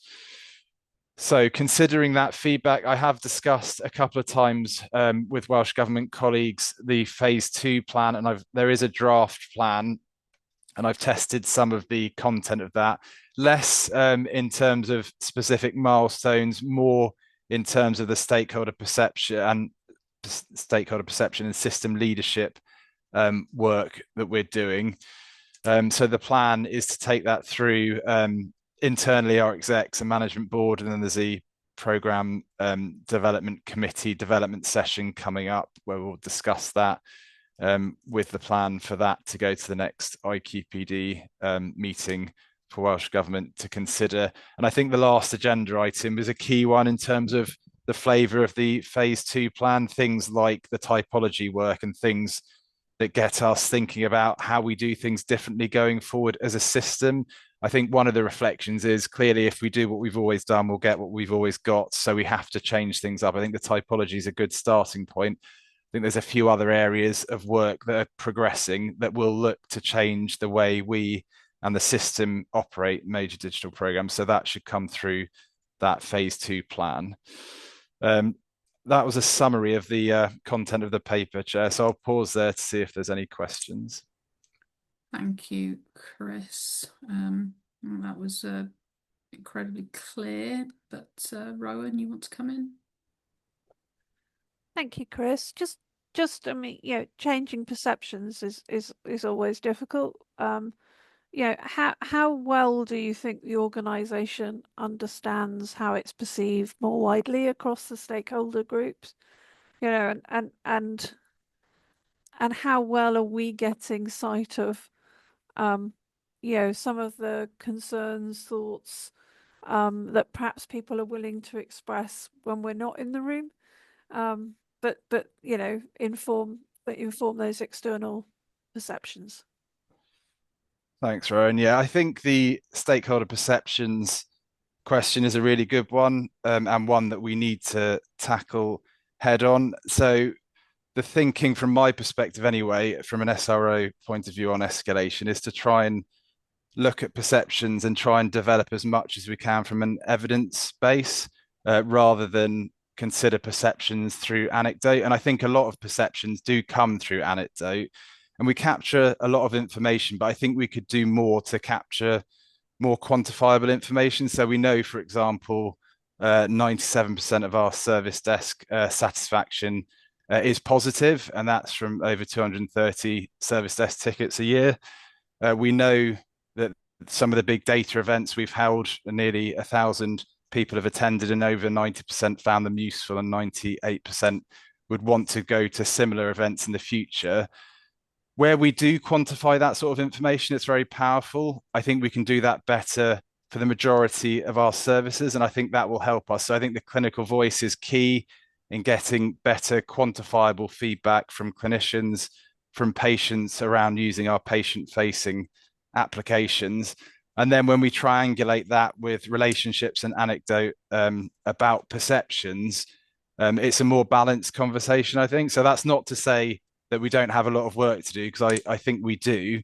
I think we need to invest our time as we are in relationships, but I also think we could do far more to quantify the feedback that we get in a way that's easier to understand what perceptions are.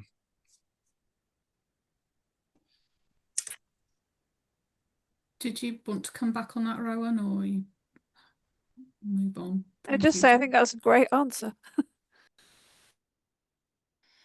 Marion. Diolch Cadeirydd, ac jyst i ymlaethu chydig ar y pwyntiau gododd rwan. Mae yn dirlun hynod y gymhleth yn dydi yn y maes digidol ar draws Cymru, a dwi'n meddwl mae popeth ni wedi glywed y bore mae'n asgyfnerthu hynny.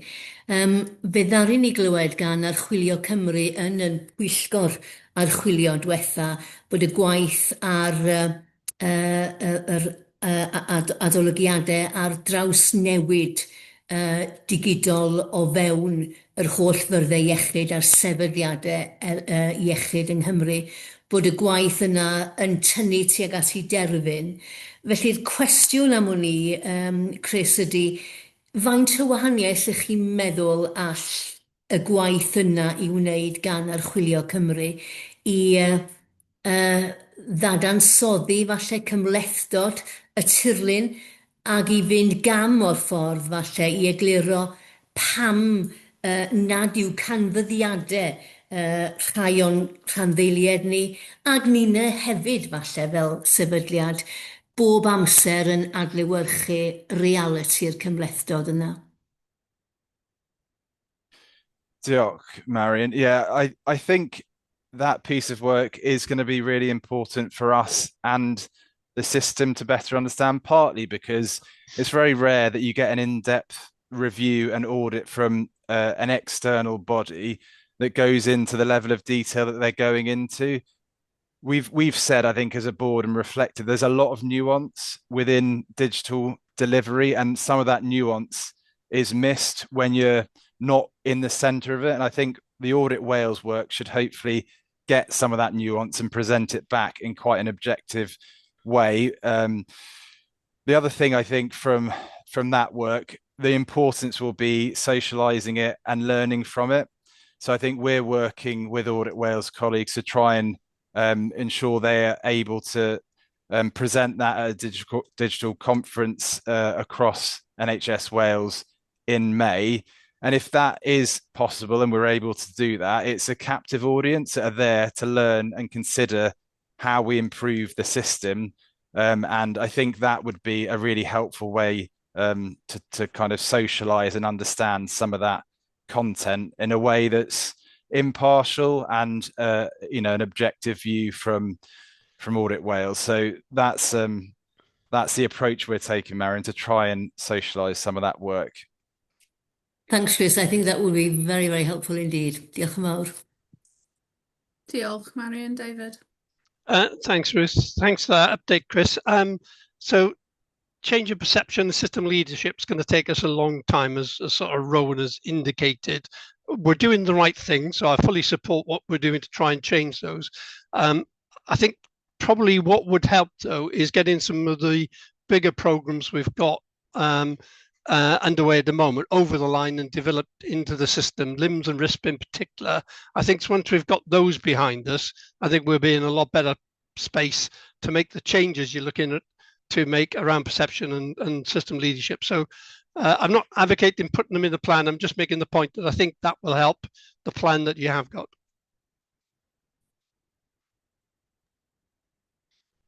Thanks, David. Helen.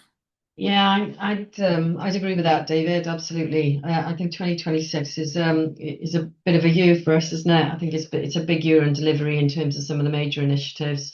So getting the diagnostic programs done and working successfully, as we've seen now with the early implementations of both the RISK program and the LIMS programs. So it's given us confidence in that space so that we can move on with the what next and really kind of sweating those assets and looking at the opportunities for adding more value, which we know will come with the data that's generated from those infrastructure, kind of critical infrastructure programs to the NDR and how we're going to use that. I think that Marion's point on the Audit Wales review, I think that is going to give us some really helpful insight at a system level for each organisation. There's going to be some good learning, I would hope, that would come out of that we collectively can get underneath together.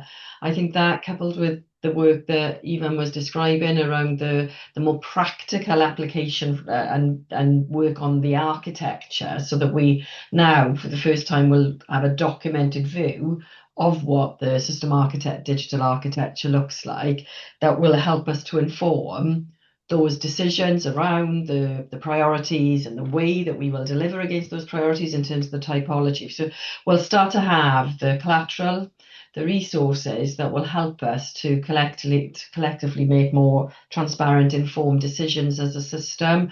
I think the perceptions piece is it's a tricky one, isn't it? How do you measure perception? But we have some ideas of how we would want to do that and actually get underneath some of that. I think so much of this is about relationships and about us having transparency around the priority areas that we as a system, we as an organisation to support the system need to be working on, so that we the one thing is for sure, it's quite hard for us to meet all of the expectations of all of our partners. So we've got choices to make as a system. So how we make those transparently together in an informed, evidence-based way, I think, is something that absolutely has to come to the fore. I think the work on the regional working with organisation is going to be really helpful to that. So you'll have a regional view of priorities and where some of their opportunities are in terms of that value creation and the consolidation and all of the good stuff we want to do there. And then the broader conversations about the future and the ways of working that we will get from the digital blueprint engagement conversations that are going on at the moment right across the board. So there's quite a lot of ingredients coming together now. And Chris mentioned earlier, what we want to do is to pull all of this together into a meaningful system leadership level conversation post the election, so that the NHS can really get into absorb all of that work that's been done and inform then collectively a way forward. So it feels like 2026 is a big year for us in terms of moving a lot of that agenda forward. Deal, Helen. Agreed. Chris, I think that's probably the end of that item. Unless you had any final comments, we will say that we've received that report for assurance. Deal. Thank you. We are now going to take a short break for lunch. Back at 12:55, please. People, cameras and microphones off. Diolch.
Okay, round our pawb, croeso yn ôl.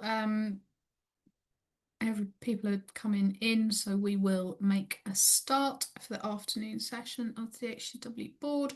And we are kicking off this afternoon with our Executive Director of Finance, Claire Osmondson-Little, who's going to take us through the finance report presentation. Diolch, Claire. Diolch, Chair. Brynhawn da. Okay, good afternoon, everyone. I'm going to take you through the financial performance as at the end of December. And I think Awen is going to put some slides up for me. Great, thank you. If you go to the next slide, that would be great. So I'm going to cover what our revenue and capital spend current and forecast positions are looking like, along with our savings plan, touch on risks and opportunities, and I'd also like to touch on IMTP. And give you a highlight of where our key milestones are in the forthcoming weeks. Okay, if we move to the first slide. Okay, DHCW is forecasting that it will achieve all of its financial targets for the financial year. If you look at our year-to-date position as at the end of December, we were slightly underspent in revenue at 192,000, really reflecting a common theme that we've seen throughout the year with high levels of vacancies across the directorates. But we've used those, and I'll show you in the next couple of slides, to offset and support initiatives such as the GP rollout. If you look at our savings plan, given the in-year priorities which we supported and the revisions that we've made to those plans, actually we will achieve 3.4 million of recurrent savings this financial year. 1.8 of that was already built into the budgets, and 1.6 is further savings, which in a later slide I'll take you through. In terms of our national priorities and investments, as you're aware, Welsh Government has invested just shy of 30 million into DHCW. This financial year we had a further additional support from NHS Wales of 1.4 million and a capital spend of 8.7 million. As you know, we manage those as a portfolio.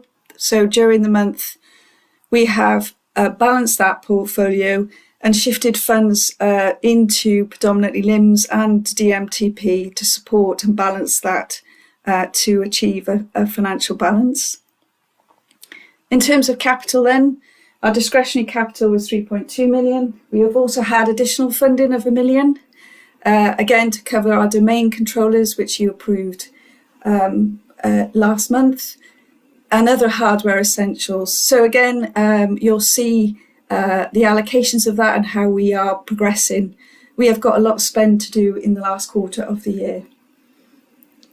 And in terms of risk, we are now confident that there are small residual risks remaining for the end of the year.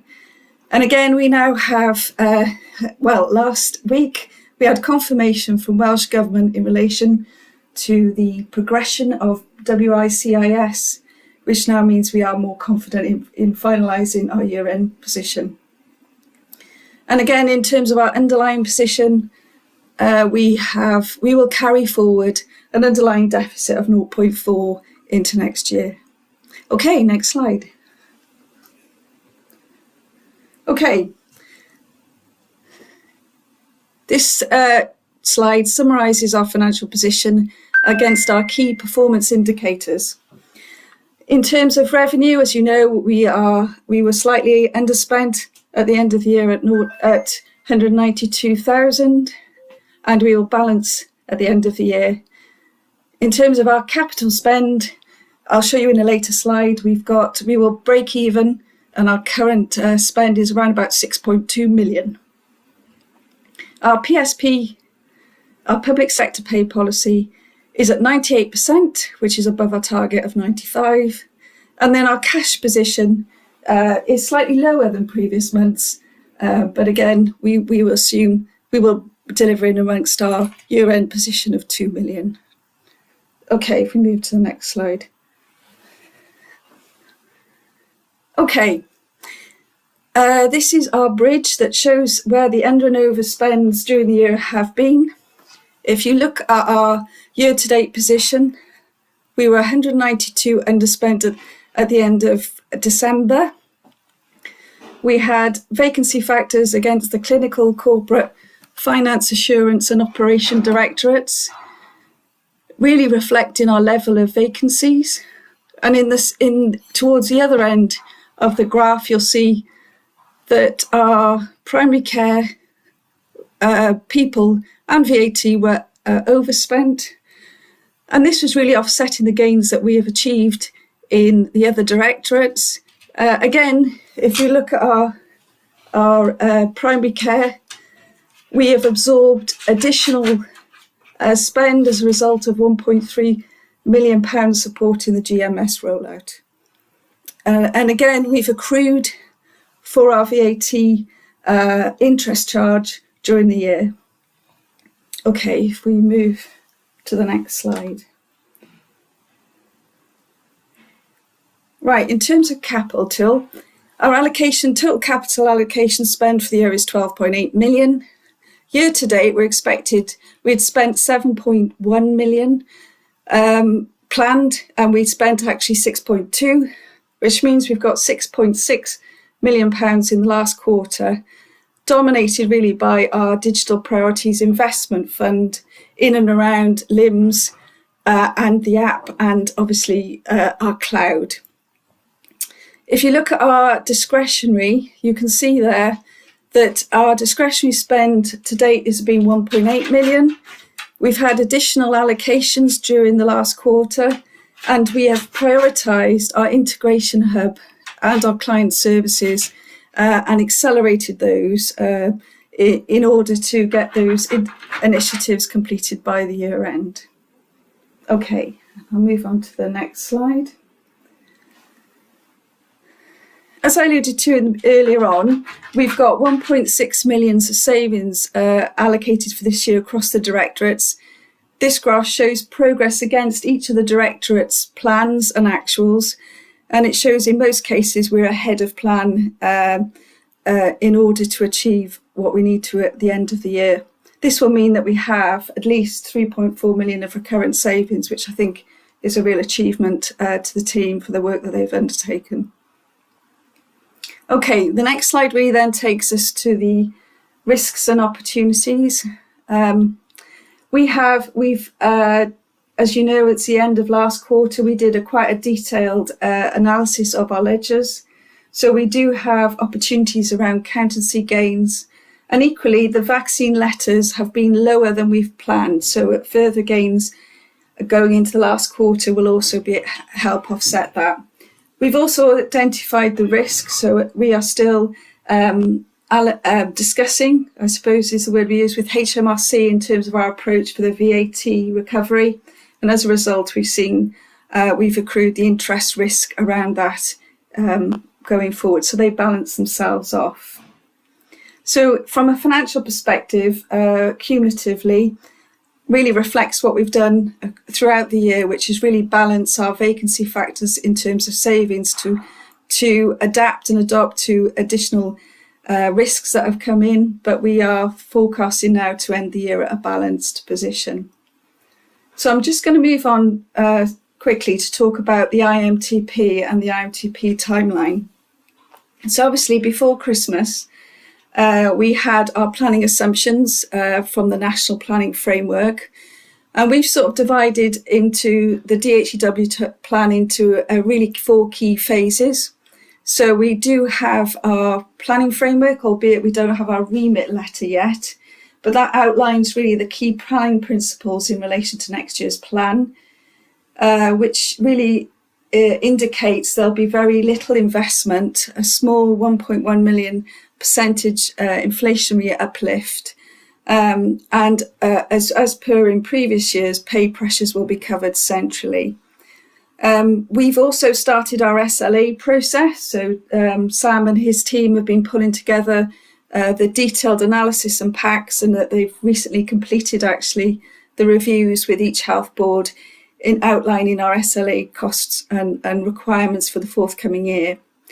So we've also kept the management board up to date with those pieces of work, But we've also undertaken the directorate review. So with each directorate over the last month, we've sat down and gone through their detailed cost pressures, but also their initiatives to balance their budget going forward. I think it's true there's still a bit of work that we need to complete in that particular area, but most directorates have now been completed. We've, as of Friday, sent out our SLA letters to health boards and trusts for the forthcoming year. And we're about to finalise our sort of outline of our overall budget. So February is going to be a busy month for us in finance. Obviously, we are still awaiting our financial allocation, but assuming we get that timely, we've got until the 13th before we have to submit an accountable officer letter. So the challenge for us now is to balance our budgets internally and ensure that we can assure you, actually, that we can balance our budget going forward. We will also have planning to have receipt of the SLAs back by the end of February, and then aim to achieve our IMTP deadline of the 31st of March, or the SHA board at the 26th.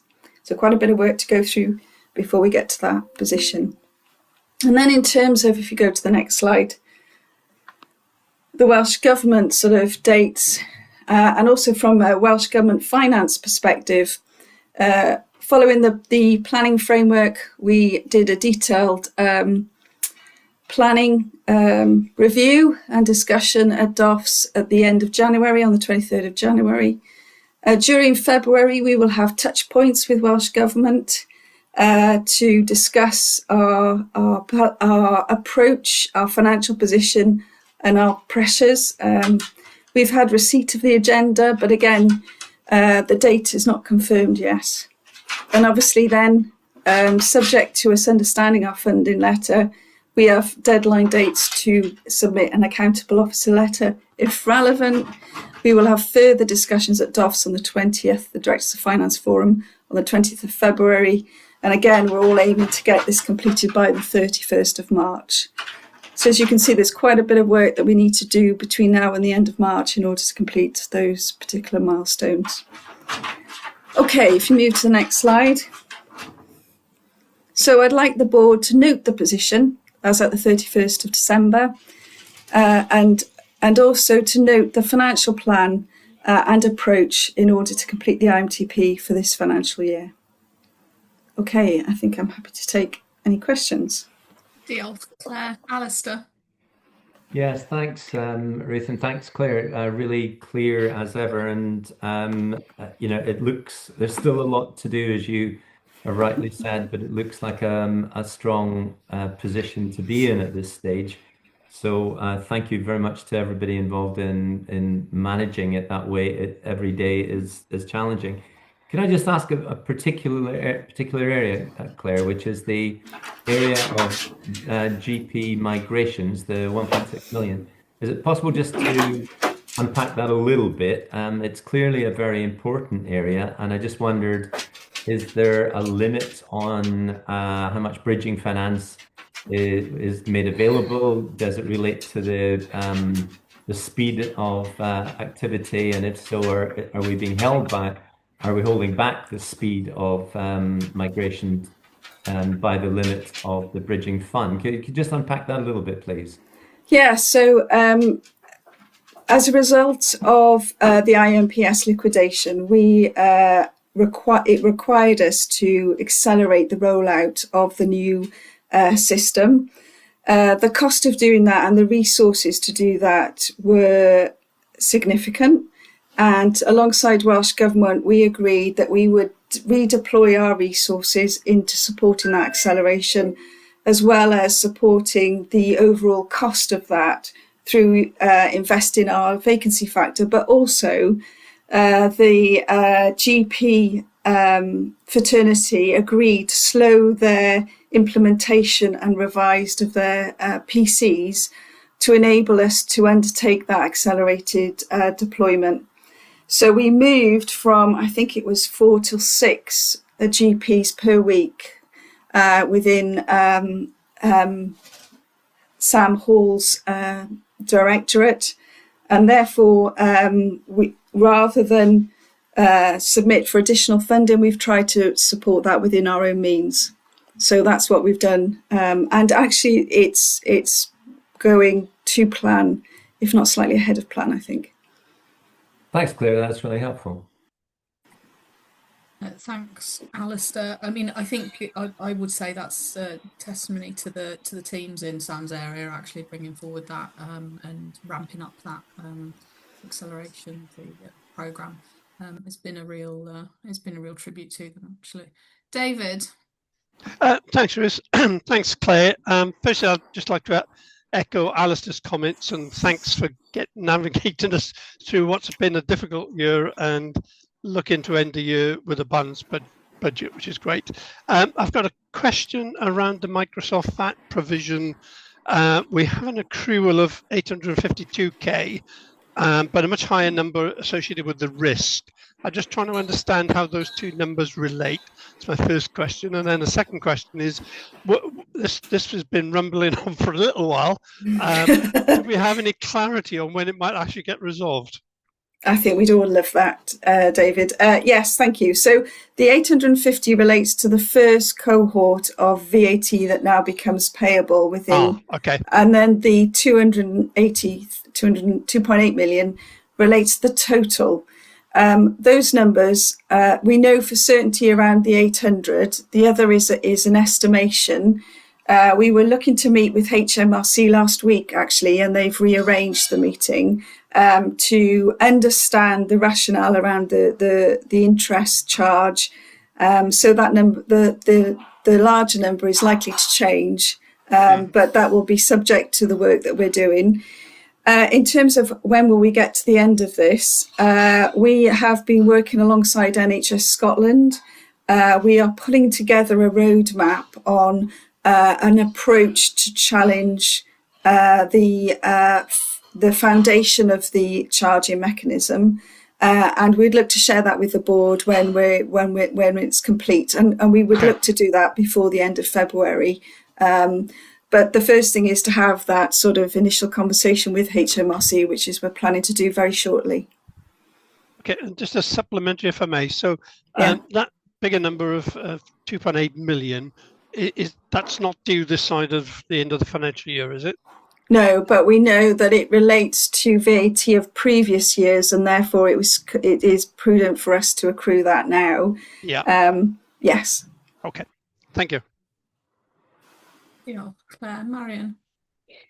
Thank you, and thank you, Claire. You reminded us in your very clear presentation that there's a large proportion of our spend is backloaded to the last quarter of the year.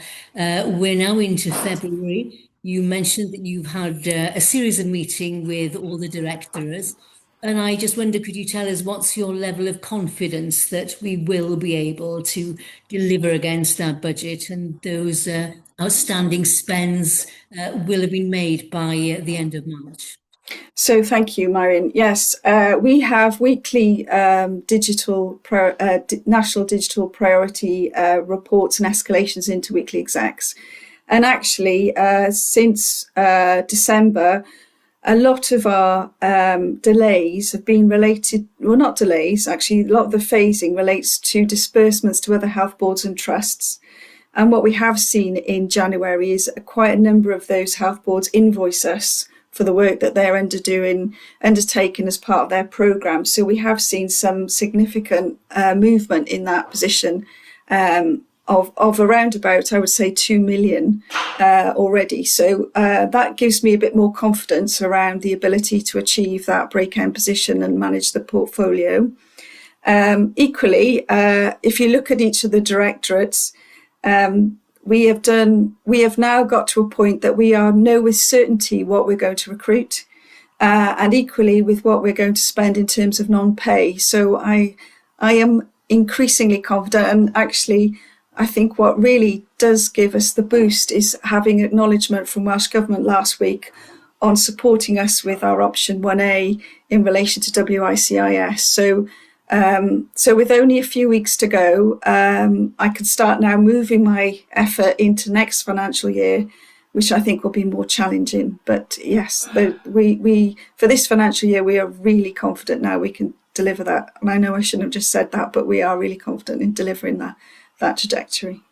So you mentioned the next financial year, if I may, Chair. Do you foresee the same level of backloading next year, or do you think the phasing will be more consistent across the year? What's really influenced this year has been the impact of having quite significant programmes towards the end of the year. So if you looked at, particularly in the capital area, you've got LIMS, you had RISP, and you also had the NHS app. In going into next year, the programme, the large number of programmes will actually peter out towards the middle of the year. So I would foresee that we'd see less of that back-end loaded. But inevitably, it is influenced by the timing of our financial allocations. So assuming that we are clear towards the end of March with our DPIF our digital national priority allocations, then that would facilitate us being able to be more upfront and front-end load a number of those activities. So it always is a bit of a balancing act, Marion. So I think it will be, again, a bit of a balancing act, but I would foresee there would be less back end and more front end in the next financial year, we would hope. Diolch, Marion. Thank you very much, Claire. We have received and discussed the finance report, and I think we are staying with you now, Claire, to take us through the strategic procurement report, which we will be being asked to approve. Yes, thank you, Chair. So I have one strategic procurement for the board today. This relates, it's P159.07, which relates to the Microsoft Server and Cloud Enrolment Agreement, which is contracted through the Trustmark Solutions. This is for the term of 3 years and 2 months, starting the 1st of February 2026 to March 2029, with a total value excluding VAT of £3,179,001.76. The funding for this, it'll be revenue funded through existing budgets, so no additional funding is required. And this is a new Microsoft Server and Cloud call-off agreement, which will merge core licenses for Windows servers and Microsoft SQL servers into one single subscription. The new SCE agreement will provide license subscription, including software assurance across licenses, which is essential for leveraging hybrid cloud benefits and ensuring compliance as DHCW migrates to the cloud. The agreement will cover all Windows and SQL licenses across DHCW, and we would really support your approval of this procurement this afternoon. Diolch, Claire. Any questions on that procurement request? Alistair? Just a simple one, Claire, that there really isn't any option but to do this, is there? No, the benefits of doing this, Alistair, is that it's really administrative simplicity, and it has cost efficiencies and gives us greater flexibility. But as we move to cloud, absolutely, it would enable us to do this in a far more efficient and effective way. Thank you. Sam, I see that you wanted to comment, and perhaps the thing that I always wonder when we do this is we see the massive benefits of combining the Microsoft products in the way that we do, and we see the efficiencies, both physical and financial, that come from that. So what are we doing about looking at bringing more of that stuff together across the wider NHS estate? Yes, thanks, Ruth. And just to Alistair's point, I mean, yes, we don't really have a choice on this. This is Microsoft's constant restructuring of their licensing. So, yes, they are very much pushing us in this direction. But as Claire says, this is the right thing for us to do as well, because it does give us access to a lot of benefits around hybrid cloud usage and software assurance and all that sort of thing, which is going to be really beneficial to us. we are looking nationally at Microsoft licensing right now because we've got the enterprise agreement re-procurement, which we're in the process of leading on the negotiations with Microsoft on. So we're working very closely and collaboratively with our stakeholders all across NHS Wales on this. And there's a task force which is set up, which has got representation from all organisations.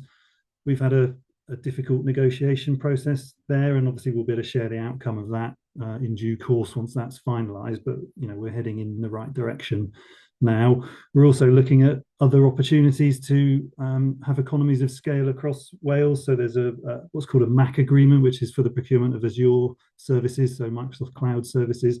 There's a potential for us to extend the discounts which we've been able to negotiate to other parts of the system as well. So we're looking at that. And so it's very much an active area of investigation and activity for us. Diolch, Sam. Diolch, Claire. Any final comments, Claire, before we look for approval for that award? No further comments from me. I think that says all. Then I think on that basis we are happy to approve. Yeah, thumbs up, nods around the table. Thank you very much, everyone. Diolch, Claire. We now move on to our corporate risk register, item 6.4, and Chris is going to take us through this report, which we're invited to receive and discuss. Diolch, Chris. Diolch, Ruth. Yeah, the corporate risk registers included within the papers today. There's 17 risks on the corporate risk register. 15 of those are visible in board papers. 2 of them are classified as private risks, so they are considered at the Digital Governance and Safety Committee in closed session. I just wanted to highlight to the board the changes since the last board meeting in terms of the risk register. So one new risk has come onto the risk register. There's been no risks removed and no changes in risk score. So the first new risk is 0352, delivery of 2025-26 milestones. And I think reflects the position we're at in terms of some of the additional requests we've had and the pressure on DHCW to deliver the milestones and the remit letter requirements this year. So Ivan, I'll invite you just to comment on this one. Yeah, thank you very much, Chris. So we're very conscious of the additional pressure that comes into the IMTP during the year. Been a number of reasons for that this year. Firstly, the remit letter, which we were discussing earlier on, which in Q1 added to a number of additional milestones, and then afterwards there's been a series of ministerially led initiatives, the Ministerial Advisory Group, and some others that have put more in. And then in the autumn, we responded to some urgent ministerial requests around the app and health board requests around their maternity implementations. Historically, we've kind of absorbed these, really. We've tried to absorb them into our system best we can and field them. We've done that again this year, but we've been working through the planning team to give more visibility to that, to try to recognize those additional milestones that are added in. And that's given us a sense of the scale of it. So we're looking at around about 100 additional milestones during this year. The risk is there to recognize the pressure that this puts on our overall delivery. If you add that much in at the top, it's inevitable that something is going to pop out somewhere and something is going to squeeze in other places. So teams across the organization are doing everything they can to re-engineer their delivery milestones, to try to accommodate that, to absorb and field all that additional pressure. But there's a significant risk that some things are going to have to be deprioritized and will therefore roll through into next year. They'll need to be reprogrammed into next year. So I felt it was important to recognize that in the corporate risk register, because some of this is out of our control. That's why it's a risk. We really do need to, as part of our stakeholder engagement and delivering as an organization, respond to these urgent requests from government. But that does have a consequence, and it all happens so quickly that we can't fully assess what the consequences are as we accept that additional work. So we want to recognize that on our risk register so that we can do what we can to manage that through into next year. Diolch, Ivan. Thanks for that. And in terms of timing, useful, I think, for us as a board to consider that in the context of the IMTP being developed and to come to the board for approval in a couple of weeks' time. Just a couple of other risks I wanted to flag today. The first one, 0298, a delay in the implementation of WLIMS 2. I think it's just to note, I think board members are well cited on the time scales. related to LIMS implementation, but it's just to note that that is on there. The two information governance risks, which were alluded to earlier in the listening and learning presentation, I know there was a meeting, I think it was last week or the week before, which Helen and Meridian attended with the CMO and other senior colleagues from Welsh Government. So I don't know, Helen, Meridian, if you want to comment on this just in terms of feedback, because these are quite long-standing risks. Yeah, so I'll kick off, and then Britt, if you want to come in with anything I've forgotten. A really, really good discussion. It was myself and Meridian and Darren Lloyd, who's our DPO, senior IG lead in the organisation, Alex Slade's the digital policy lead in this space, and Natasha Dunkley, who is who works in Alex's team as the policy lead, and then the Chief Medical Officer Isabel, the DCMO, James Calvert, and Chris Clayton, the new Managing Director for NHS PNI, and Paul Mears as the lead Chief Executive. So it was a bringing together of senior leaders in this space with a view to moving this agenda forward in a way that has been perhaps slower than any of us would have wanted up to now. So I think a really positive discussion where we all agreed that what we want to happen is to enable the safe, secure and ethical sharing of information for all of the good reasons that we know all sat at this board table in terms of patient care and in terms of improving outcomes. We touched on the conversation earlier, didn't we, around population health management and the whole kind of, myriad of good use that we would want to put this data to. So the follow-up will be for us to put together a working steering group with some senior leaders from across Wales to get some of this work done in terms of, based on where we are now, how can we move forward? What does that look like in terms of the legal framework that we have in place now? What would need to change in that? But also, how do we really ensure that we've got the core principle that it is we would want to, where it's safe, secure and ethical to do so, share information appropriately for that use, because we recognise that not sharing is harm in and of itself, and is a potential for more harm than the sharing. So a really positive discussion. So I'm working that through with Alex Slade, and Darren and Natasha are working up an outline of what that group looks like and what those core principles are, and what's the work that we could be doing now. And also aligned to that, the CMO and DCMO are actually going to articulate the need for the data sharing so that it's seen through that kind of senior clinical advisory lens as well, so that we all understand what it is that we're trying to achieve, and then that we have a route through to achieving it. So really positive discussions. We now need to get kind of that understood in terms of actions that we need to take, and some of that could be short term, some of that will be longer term, but we the main thing is that we get everybody on the same page. This will be reported up through the Community by Design program of work that the CMO is chairing, that major kind of integrated services transformation program, because data sharing is seen as one of the absolute core enablers of us achieving that as a system. So helpfully this work will be really prominent in those discussions. Thank you, Helen. Meridian, do you want to come in on that as well? There's very little I can add to that excellent summary of the meeting that I was in, other than to say that there were a number of people on the other side of the table who were new to Wales and new to this environment, and therefore there was an element of myth busting about how we can work together to collaborate, how we can use some of the things that are already in place to enable sharing for safer care. So I thought it was probably one of the most positive meetings I've been in on this particular thorny issue for at least 5 years. So I have hope that we can do something much faster than previously, and work with all the key stakeholders. That includes primary care as well. It's not just a secondary care issue. So thanks. Thanks, Meridian. And the last risk I wanted to flag for the board was the 0333, the intensive care implementation, and just to update on some of the recent correspondence. Evan, Claire, do you want to update on where we're at in terms of intensive care implementation? I know this has been on the risk register a while, but it's just to make sure everyone's up to speed.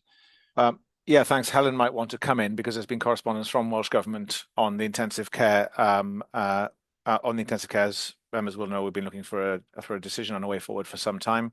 So Welsh Government have responded to us, setting out some conditions for urgent completion over the next, or confirmation and completion.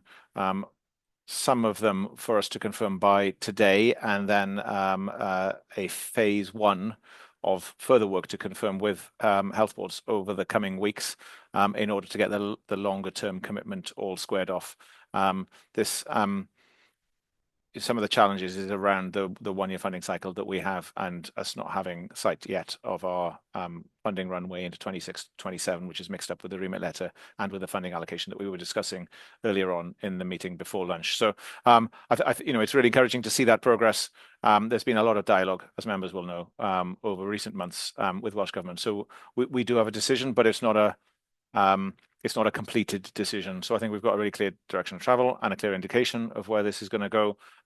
There is still a little bit of, I'm being euphemistic here, but dotting of I's and crossing of T's to be done over the next few days and weeks. But if we can get through all of that to everybody's satisfaction, then we should be there. Thanks, Ivan. Chair, those were the risks I wanted to flag. Happy to take any questions on those or any of the others on the risks register.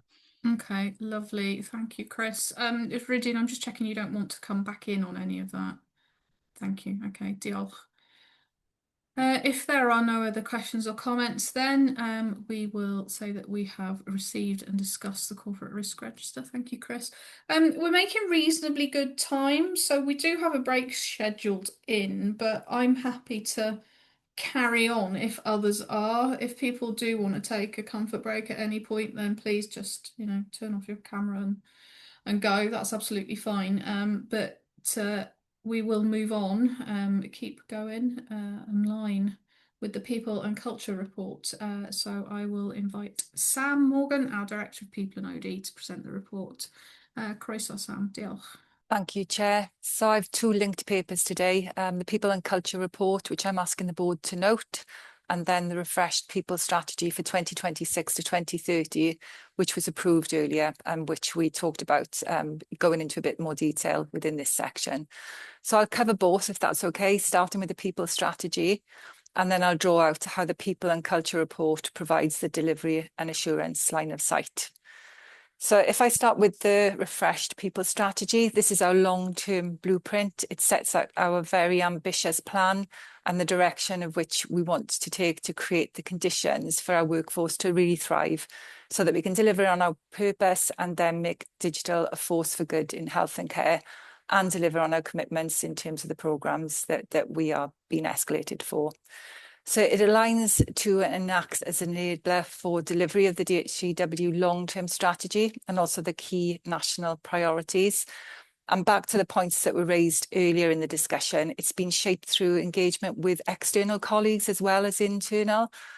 So people across the system, also our trade union partners and external partners such as FedIP, our professional bodies, and the CIPD as well, which is the professional body for people management. So definitely not a top-down design. It's been something that's been informed with people, for people. So the strategy itself, you'll see, is connected by 6 pillars, and they focus on attracting and retaining the right people, skills for the future. Again, we've talked a lot about skills in the various sessions that we've had today. Collaboration and engagement, which is starting to be more front and centre in terms of it's not just about what we do, it's how we do it as well. A healthy and inclusive culture and a high performance through leadership and management.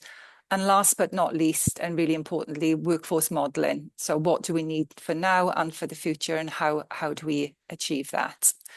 And woven through all of that is our newly formed People Promise. And this is about how we make that experience that we set out within the People Strategy, the everyday experience for colleagues. A really important part of this refresh strategy, so in terms of what's different, is how we signal our system leadership role within this. So we're not only thinking about DHCW, and Helen mentioned earlier that as part of the system leadership role, DHCW are bringing together digital directors and directors of workforce to create a shared vision of how we're going to develop the digital profession across Wales. We've talked about relationships being really important. We've talked about collaboration. We have capacity in DHCW, but we work together with the system to deliver the outcomes. So it's recognising that we need to do that in a way that's a joined up vision where everybody buys in and supports that travel of direction.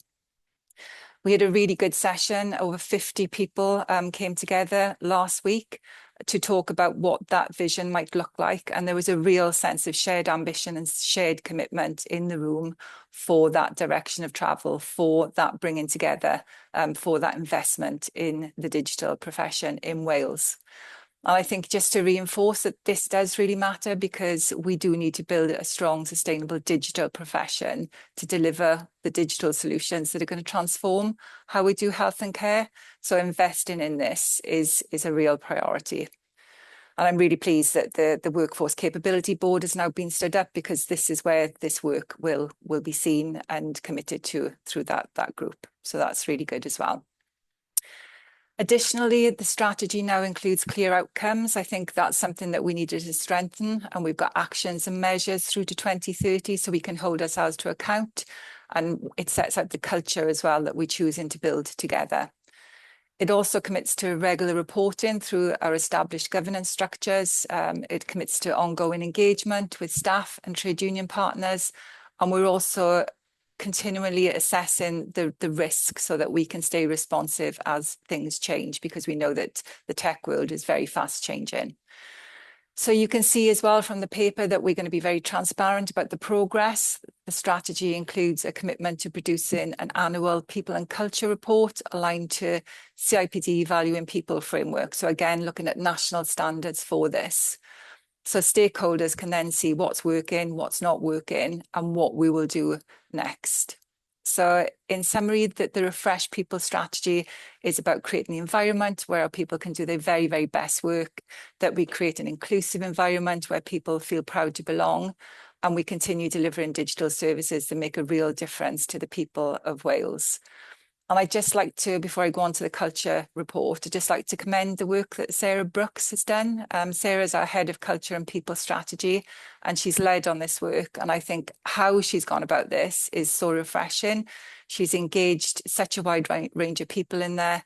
And I'd also like to thank our wider people and OD team, our TU partners. We've got Paul on the call today, our exec team, our senior leadership team, and everyone else who has helped shape and enable the work I'm updating you on today. I think Ivan used the term earlier on. This is really a collective endeavour.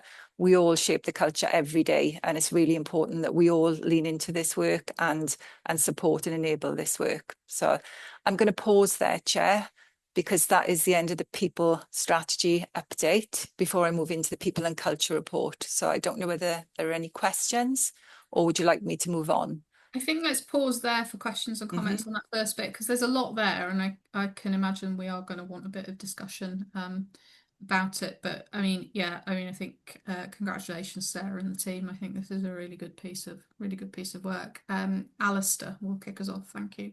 Yeah, thanks, Sam. And there's clearly so much good work that we do, and I really value it, really appreciate it. I want to come at it just from the angle of what would you say is our biggest weakness that our strategy needs to address? Are we putting enough into that? Could you just perhaps share your thoughts on that? Yes, yeah. So I personally think that the biggest opportunity there is the strategic workforce planning across the system. I think we've got capability across the system that if we harness that differently and turn up differently with that resource and invest in it better, then we can bring about a really different response on behalf of the people of Wales. I also think that collaboration as well, that's an area that we are really focusing on. How do we develop advanced collaboration skills, not just for people internally, in DHCW to work differently across rather than in silos, which we can see that there's real positive moves being made in that space. But also, how do we do that on a system-wide basis? How do we equip people with the skills to turn up and to collaborate differently to bring about that different outcome? So I think they would probably be the two areas that I would say we've got the biggest opportunities in, Alistair, particularly listening to voices across the system as well in terms of that opportunity. Thanks, Sam. And I really like the way you turned weaknesses into opportunities there. Well done. That's really good. Thank You you. missed a trick there, Alistair. Normally it's you talking about the opportunities, Chris. Thanks, Chair. Yeah, it's just a comment to commend Sam and the team on the strategy, because it is ambitious, as Sam mentioned, but it is grounded in really smart objectives throughout, and they're all measurable. So Ivan mentioned earlier, didn't he, the bilingual skills strategy and the challenge on that. Well, this People in OD strategy has got the target of 20% of staff using or having Welsh language skills at level 2 or above. So the bilingual skills strategy needs to reflect that. So it's just to comment, because this is an area that Audit Wales have picked up in terms of DHCW being better at tracking and having clear, measurable actions relating to some of our corporate strategies. So I think this is a really helpful document that demonstrate how we can do that effectively. Diolch, Chris. Thank you. Helen. Yeah, I just want to say well done to Sam and the team, actually, and I know Sarah's been leading on this for you, Sam, but I think that you personally have had a tremendous impact in this space, and you can see that when we're the structure of this, as Chris has just pointed out, and how you can see the golden thread from our organizational strategy through the people strategy, but really demonstrates why people are at the organization is people, isn't it? And people are at the heart of it. So I think it's a great piece of work. I think it builds on the good work we'd already been doing, but this now is actually going to step it up into clear deliverables. And for each and every one of us who work in the organization of line of sight of what that means for us individually and collectively in terms of kind of our skills and our professional, our professionalism in terms of being a digital health professional. So I think it's a great piece of work and really will give a good platform, I think, for some of the conversations you want to have across the system in terms of the broader kind of professional development of the digital health workforce. So yeah, well done. Thank you. Thank you, Helen. Sam. Thank you. The only thing I would add to what others have said is I think this is really timely as well, because we've been through a period of transition to our new operating model, haven't we? We've asked a lot of our people over the last couple of years. There's a lot of change that people have been going through, and that creates uncertainty. The workload is really high and continues to be, and we operate in a quite a challenging environment. So I think putting this together and setting out some really clear aims of how we intend to continue to be people first and support our organization is really important, and the focus on well-being and skills development and so on, I think, is really welcome. So yeah, thanks, Sam. Thanks, Sam. Diolch. Marilyn, and then a final comment. Paul, I'm going to come to you and ask you for your perspective from that kind of the union group and staff group as well, please. Marilyn. I just want to add to what's already been said, really. When I started a few years ago, we were developing a lot of this, and it's just been really great that Sam has come in and made a really big impact about how we do that. And like I said, looking at the way the skills we've got in the organisation and harnessing them in a positive way through engagement as well with the staff, I think has been really, really positive. So for me, I just wanted to recognise Sam and the team and the organisation DHCW for seeing things with different lens in relation to recognising that people are our greatest resource, and the best way for us to move forward is to utilise that in the most effective way. So, diolch yn fawr, Sam. Thank you. Thank you, Marilyn. Thank you. Paul. Thanks, Chair. I mean, I can only really reiterate what others have already said, and there's a great deal of work on into this. It's ambitious, but I think it's exactly what we need. Following from Sam Lloyd's comment, I mean, the churn in the organisation through all the OCPs and other changes that our people have gone through has been quite a difficult time. And I think with proper communication of this updated people strategy, then we will bring our people along with us. And Sam, as I'm sure you know, I'm more than happy to support in any way I can with union members and all staff across the organisation. Thanks, Paul. And you've always been a great support, and you are a key enabler to this work. So thank you. Thanks, Sam. Now you might want to think about quitting whilst you're ahead based on all of that feedback, but back to you to finish this item off then. I am happy to. So the culture report really talks about what we've put in place now and reports on what we've done over the last 6 or so months. It reinforces what's in the people strategy. I think the key thing that I would like to highlight is the newly formed culture framework that really brings together our values and our behaviours and how that shapes the people experience, and then the culture roadmap that delivers the experience that we want to deliver consistently across the organisation, and how that drives and lends itself to a high-performing organisation. So I think having that all in one page now is really, really helpful, and is something that we're socialising with people more and more. We did a spotlight session last week, actually. So, and what we're trying to do is to ensure that this isn't seen as a people and OD initiative, that this is owned by the directorates, and we're starting to see lots more now of the learning and sharing around what people are doing locally and the difference that is making. And that's when we know that we're starting to embed it. So I'm really excited about all of this work, and the recent external assurances that we've had from the BS 76000 and the ISO audits around valuing people and diversity and inclusion just reinforces, I think, that the really good work that is going on in this space and the difference that it's making. So I'm really looking forward to how people now start to describe the difference that it's making. And Helen and I are on our roadshow this week and in the coming weeks. So we'll be listening, we'll be learning about the people experience and how what we're doing is impacting, and where do we need to go next with this as well. So we're constantly keeping a feel of the temperature of the organisation. Thank you, Chair. Fantastic. Thank you, Sam. I don't think there are any other comments or questions, but we obviously note that report, Diolch yn fawr, and lots of affirmation for the work there, Sam. So clearly moving in the right direction for us. Diolch. Thank you.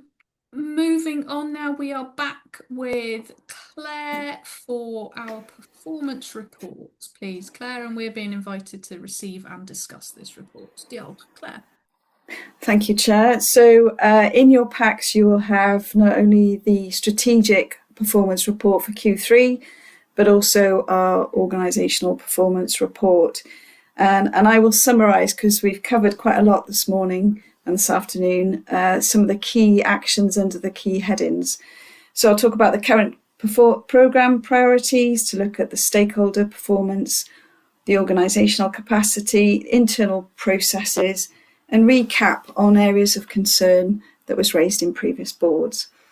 So in terms of the delivery of major programmes, the LIMS 2 programme board reported that actually delivering and implementing all the disciplines within 2025-26 is no longer considered feasible. So there is a current delay forecasted into Q1 of next financial year. This has resulted in further discussions with both chief execs, directors of digital and the directors of finance, and we're working together to agree a forward plan and the consequential implications that will have. In terms of the risk programme, continuity, it continues to progress well, with the Hywel went live in December and the National Imaging Academy went live in January. However, we do expect that 2 health boards implementations will move into Q1 of 2026-27. Timelines for connecting care delivery for Q4 are currently being undertaken with partners, and as I alluded to in the capital report, the spend and capital disbursements have been made to health boards to support this. And as we've already discussed, progress has been made against key milestones for the NHS app.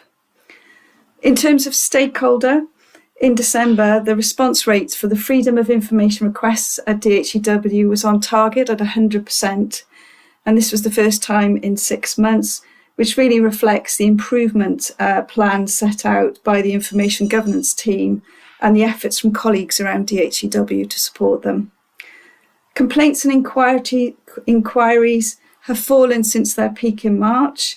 There was 1 for the NHS app and 2 for the NHS portal, with all remaining issues appropriately referred. And this downward trend signals improvements in both service quality and responsiveness. In terms of organisational capacity, we saw very little change in terms of the headcount and turnover. And in terms of internal processes, we had 1 information governance incident that took place, but it's now resolved with no adverse outcomes. And we had 1 audit action that was which was not able to be completed on time, which was taken to the audit committee and an extension allowed till the end of March. And this was really reflecting of a supplier dependency around the GMS contract in relation to the migration programme that we discussed earlier. There are no further ongoing areas of concern to raise, and progress against areas showed that although our active problems dropped slightly to 58%, investigations have into that concluded that old problem records with unidentified root causes needed to be cleansed as part of data cleansing activities and has been undertaken by the technical teams. And then in terms of our first line fix rate, that was slightly below plan at 20%, which was below the 22.46% previously. And again, that was related to training, and the service desk team have been supported in order to ensure that continues. We also did see a slight reduction in a slight increase, in the telephone abandonment rate. And again, that was related to the fact that it was in December, there was a high level of staff on leave, but equally there was a high level of staff absence in that area. And again, they are looking to address this shortfall in performance by looking at the current staffing challenges in that particular area. In December, we experienced 4 major incidents, down from 11 in November, all of which were resolved within their SLA requirements. As we know, timely appraisals are essential for staff development and engagement, and our appraisal compliance is still slightly behind the target of 85% at 83.08, and has done since September. This decline has been across several directorates, and I think is partly reflective of the high volume of ongoing change and process redesign that we're undertaking. Efforts are underway to address this, and it is a focus for us at Management Board, and I'm sure Sam will come in a bit later to talk about the actions that we're doing in that space. The overall confidence delivery for the IMTP remains strong at 78%. It's a slight shift from November's at 80%, and I think that that really reflects the inclusion of additional milestones that we've seen throughout the second half of the year. We have seen actually the milestones set out in our IMTP of 345, and that is a net increase of 58 by the end of Q3. Despite this extended scope, DHCW is forecasting the delivery of more than 350 milestones, which exceeds the number that was originally planned, and demonstrates, I think, the growing organisation's agility. There are no new areas of concern, and we have resolved a number of areas of concern related to recruitment, where we have implemented the hire managing training, which is offered to all DHCW hiring managers, and this will become mandatory after the end of March, and we should see an improvement then of the time it takes in terms of vacancy creation to the unconditional offer. Service availability remains above target and it's at its highest level at 99.999% since December 2024, with national service tickets resolved within SLAs. System resilience continues to strengthen at 94.8% against a target of 95%, and the number of health and safety incidents reported at DHCW returned to 0 in December, following a spike of 4 in October. So that really summarises our performance, and I'm happy to take any questions. Diolch, Claire. Very clear, helpful update. It doesn't look like we have any questions or comments on there, other than to say thank you very much for that update. Diolch. Now we move on to the committee highlight reports section. First up would normally be the Audit and Assurance Committee highlight report. My apologies, I should have noted this at the start of the meeting. The report that is in there, it actually relates to I believe it's the October last year report, which we took at the last board meeting. Such a good report, we want to see it twice, but due to the timings of meetings this month, we haven't got an update report from the most recent audit committee, so that will, I believe, Marion, just be brought to the next board meeting. Diolch. We will move on to the Digital Governance and Safety Committee highlight report, and I will invite Rowan, the chair of that committee, to update us. Diolch, Rowan. Thank you, Ruth, and I'm sure colleagues will have read the report and will know that there are no matters that I need to make the board aware of, but I will take this opportunity to acknowledge the quality of reports that we receive into committee, and the commitment, diligence and openness of the senior execs who attend DGNS. It is very much appreciated by me. We have some quite pointed discussions on occasion, so I thank them for that. And I do think it's worth also taking the opportunity to highlight to the board the work of our award-winning information governance team and the work they've done on the Wales Accord for sharing of information, which was 20 years old last year.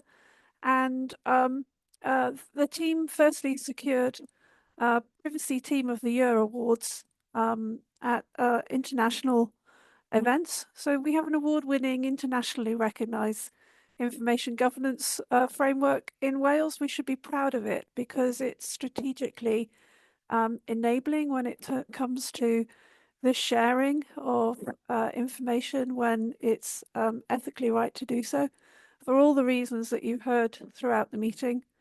And also just to mark that they have submitted to the ICO, the Information Commissioner's Office in the UK, the agreement to be considered as a code of practice.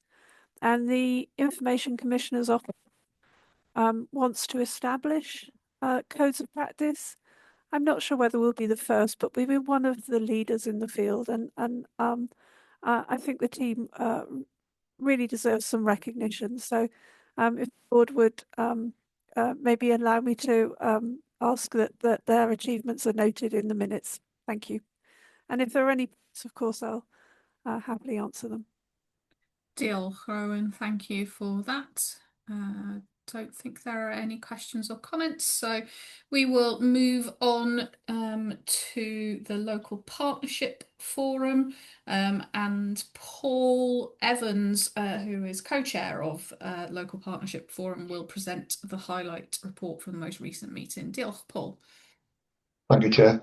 So this was my first time chairing local partnership forum, which possibly meant I enjoyed it more than anybody else did, but we'll leave that for others to comment on. There were no issues to escalate to the board, but we did have, as usual, a very comprehensive update from our people in OD colleagues. looking at the workforce performance report, which pleasingly showed a reduction in sickness absence figures. And we also had an update on the digital learning platform, and also a social partnership update, which we actually revisited the assessment last week, and we'll report that to next local partnership forum. Trade union colleagues had nothing of any consequence to DHCW to report and discuss at the last LPF. There was some conversation around the 26-27 pay award, but no details available at that point.